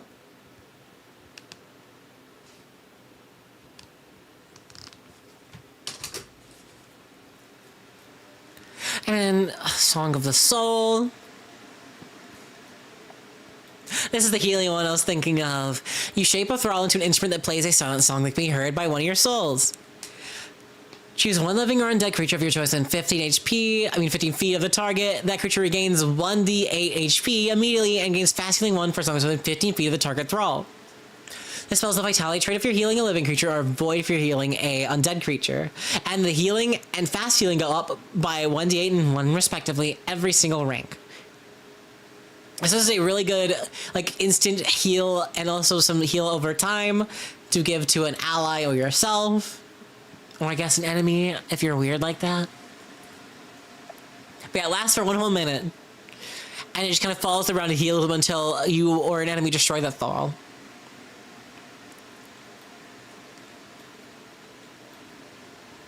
And then temporary possession is really funny. This will let you just destroy one of your thralls to possess an enemy, making them making you control them. Crit success are unaffected. Success, they become controlled by you. It can make you take up 1 action of your choice, dropping prone, interact, release what it's holding, or strike. Their strikes use and contribute to your multiple attack penalty. At the end of your turn, the creature no longer controlled becomes stunned 1. If they lose HP for any reason while its possessor stun this ability, you lose HP equal to half the amount since your spirit partially lingers on the body. The success, same as before, but 2 actions, and crit failure the same, but it's 3 actions. So it's just, I make you hit your friends, or just drop, like you make them hit their friends, drop their weapon, and then drop prone. All as like a single like turn if they crit fail. This does have ink cap though, so you're probably not gonna crit fail in like a what's it called, a boss monster. But even if they just get a normal failure, they're still stunned 1 and also have to take 2 actions to do some dumb shit. So all in all, I think it's worth it. And it's only 16th level feat too, so it's like, you know, it's not bad. And then Zombie Horde is funny. It just creates a 10-foot burst. You destroy like 1 thrall, create a 10-foot burst of zomboids. And all squares on the ground inside the zomboid horde are difficult terrain. And whenever a creature begins its turn in the horde, it takes a 3d4 bludgeoning damage with a basic fortitude save. And then once per round on subsequent turns, you can sustain the spell to move the horde up to 15 feet. At the start of each of those turns, all of your thralls in the horde are destroyed, and the area is burst increases by 5 feet for each thrall destroyed, up to a maximum of 30-foot burst. So you just keep this thing growing, and or just like put it on top of 2 thralls immediately, and just get some big ass burst of just difficult terrain and also free damage. I think it's okay. It's great area denial. It's good. What's it called? It's good control. I like this a lot. And like, it's like a 6th level feat, so it's like, okay. It's just really funny that you explode 1 guy and create a whole 10-foot burst of a lot of dudes. I like to imagine it's just like, you blow up 1 big zombie, and then like 15 small zombies appear in its space, all looking like the big one. And I think it's really funny. But that is, unfortunately, all of the focus spells. That is the whole of the Necromancer class. And all in all, I really like this class a lot. I love the Necromancer. I love the Reaper version of the Necromancer especially. Puppeteer is great too, don't get me wrong. Puppeteer has its uses. But I'm a girl who likes to whap, and whap I will. Only getting up to expert in martial weapons and medium armor is going to be a little bit of an oofy doof, but with Bind Heroic Spirit on top of always having availability to be flanking will make up for that, as well as what's it called, like the Void Strike feat, letting you do extra damage for dudes you explode. I remember you can always create dudes and then whap immediately afterwards as a free action, so it's just awesome action economy on top of it all. Plus the Extendo Armo feat. Where is it? I thought it was over here. I think it's level 8. It's level 8. Where are you? It's the freaky skeleton extendo. Skeleton extendo is level 10, excuse me. I think it's extra worth. But you know, there's a lot of fun, cool ways to make a freaky Zambambo creator, and I am very happy with this.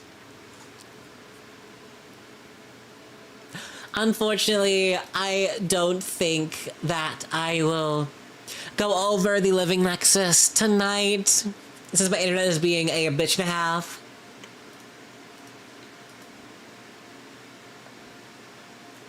But it is what it is.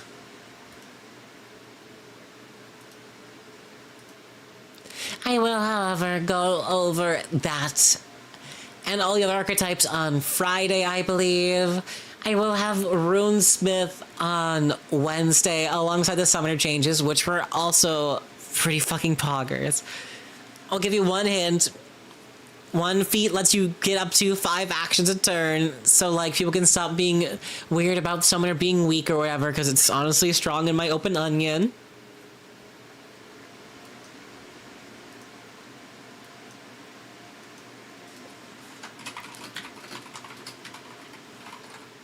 Oh damn, I just looked at my own stream and it is so far behind thanks to my internet. Oh gods. Oh, I'm so I think it's really behind on Twitch, but like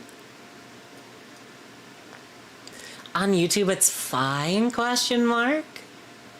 No, it's still really behind too. Oh goddamn.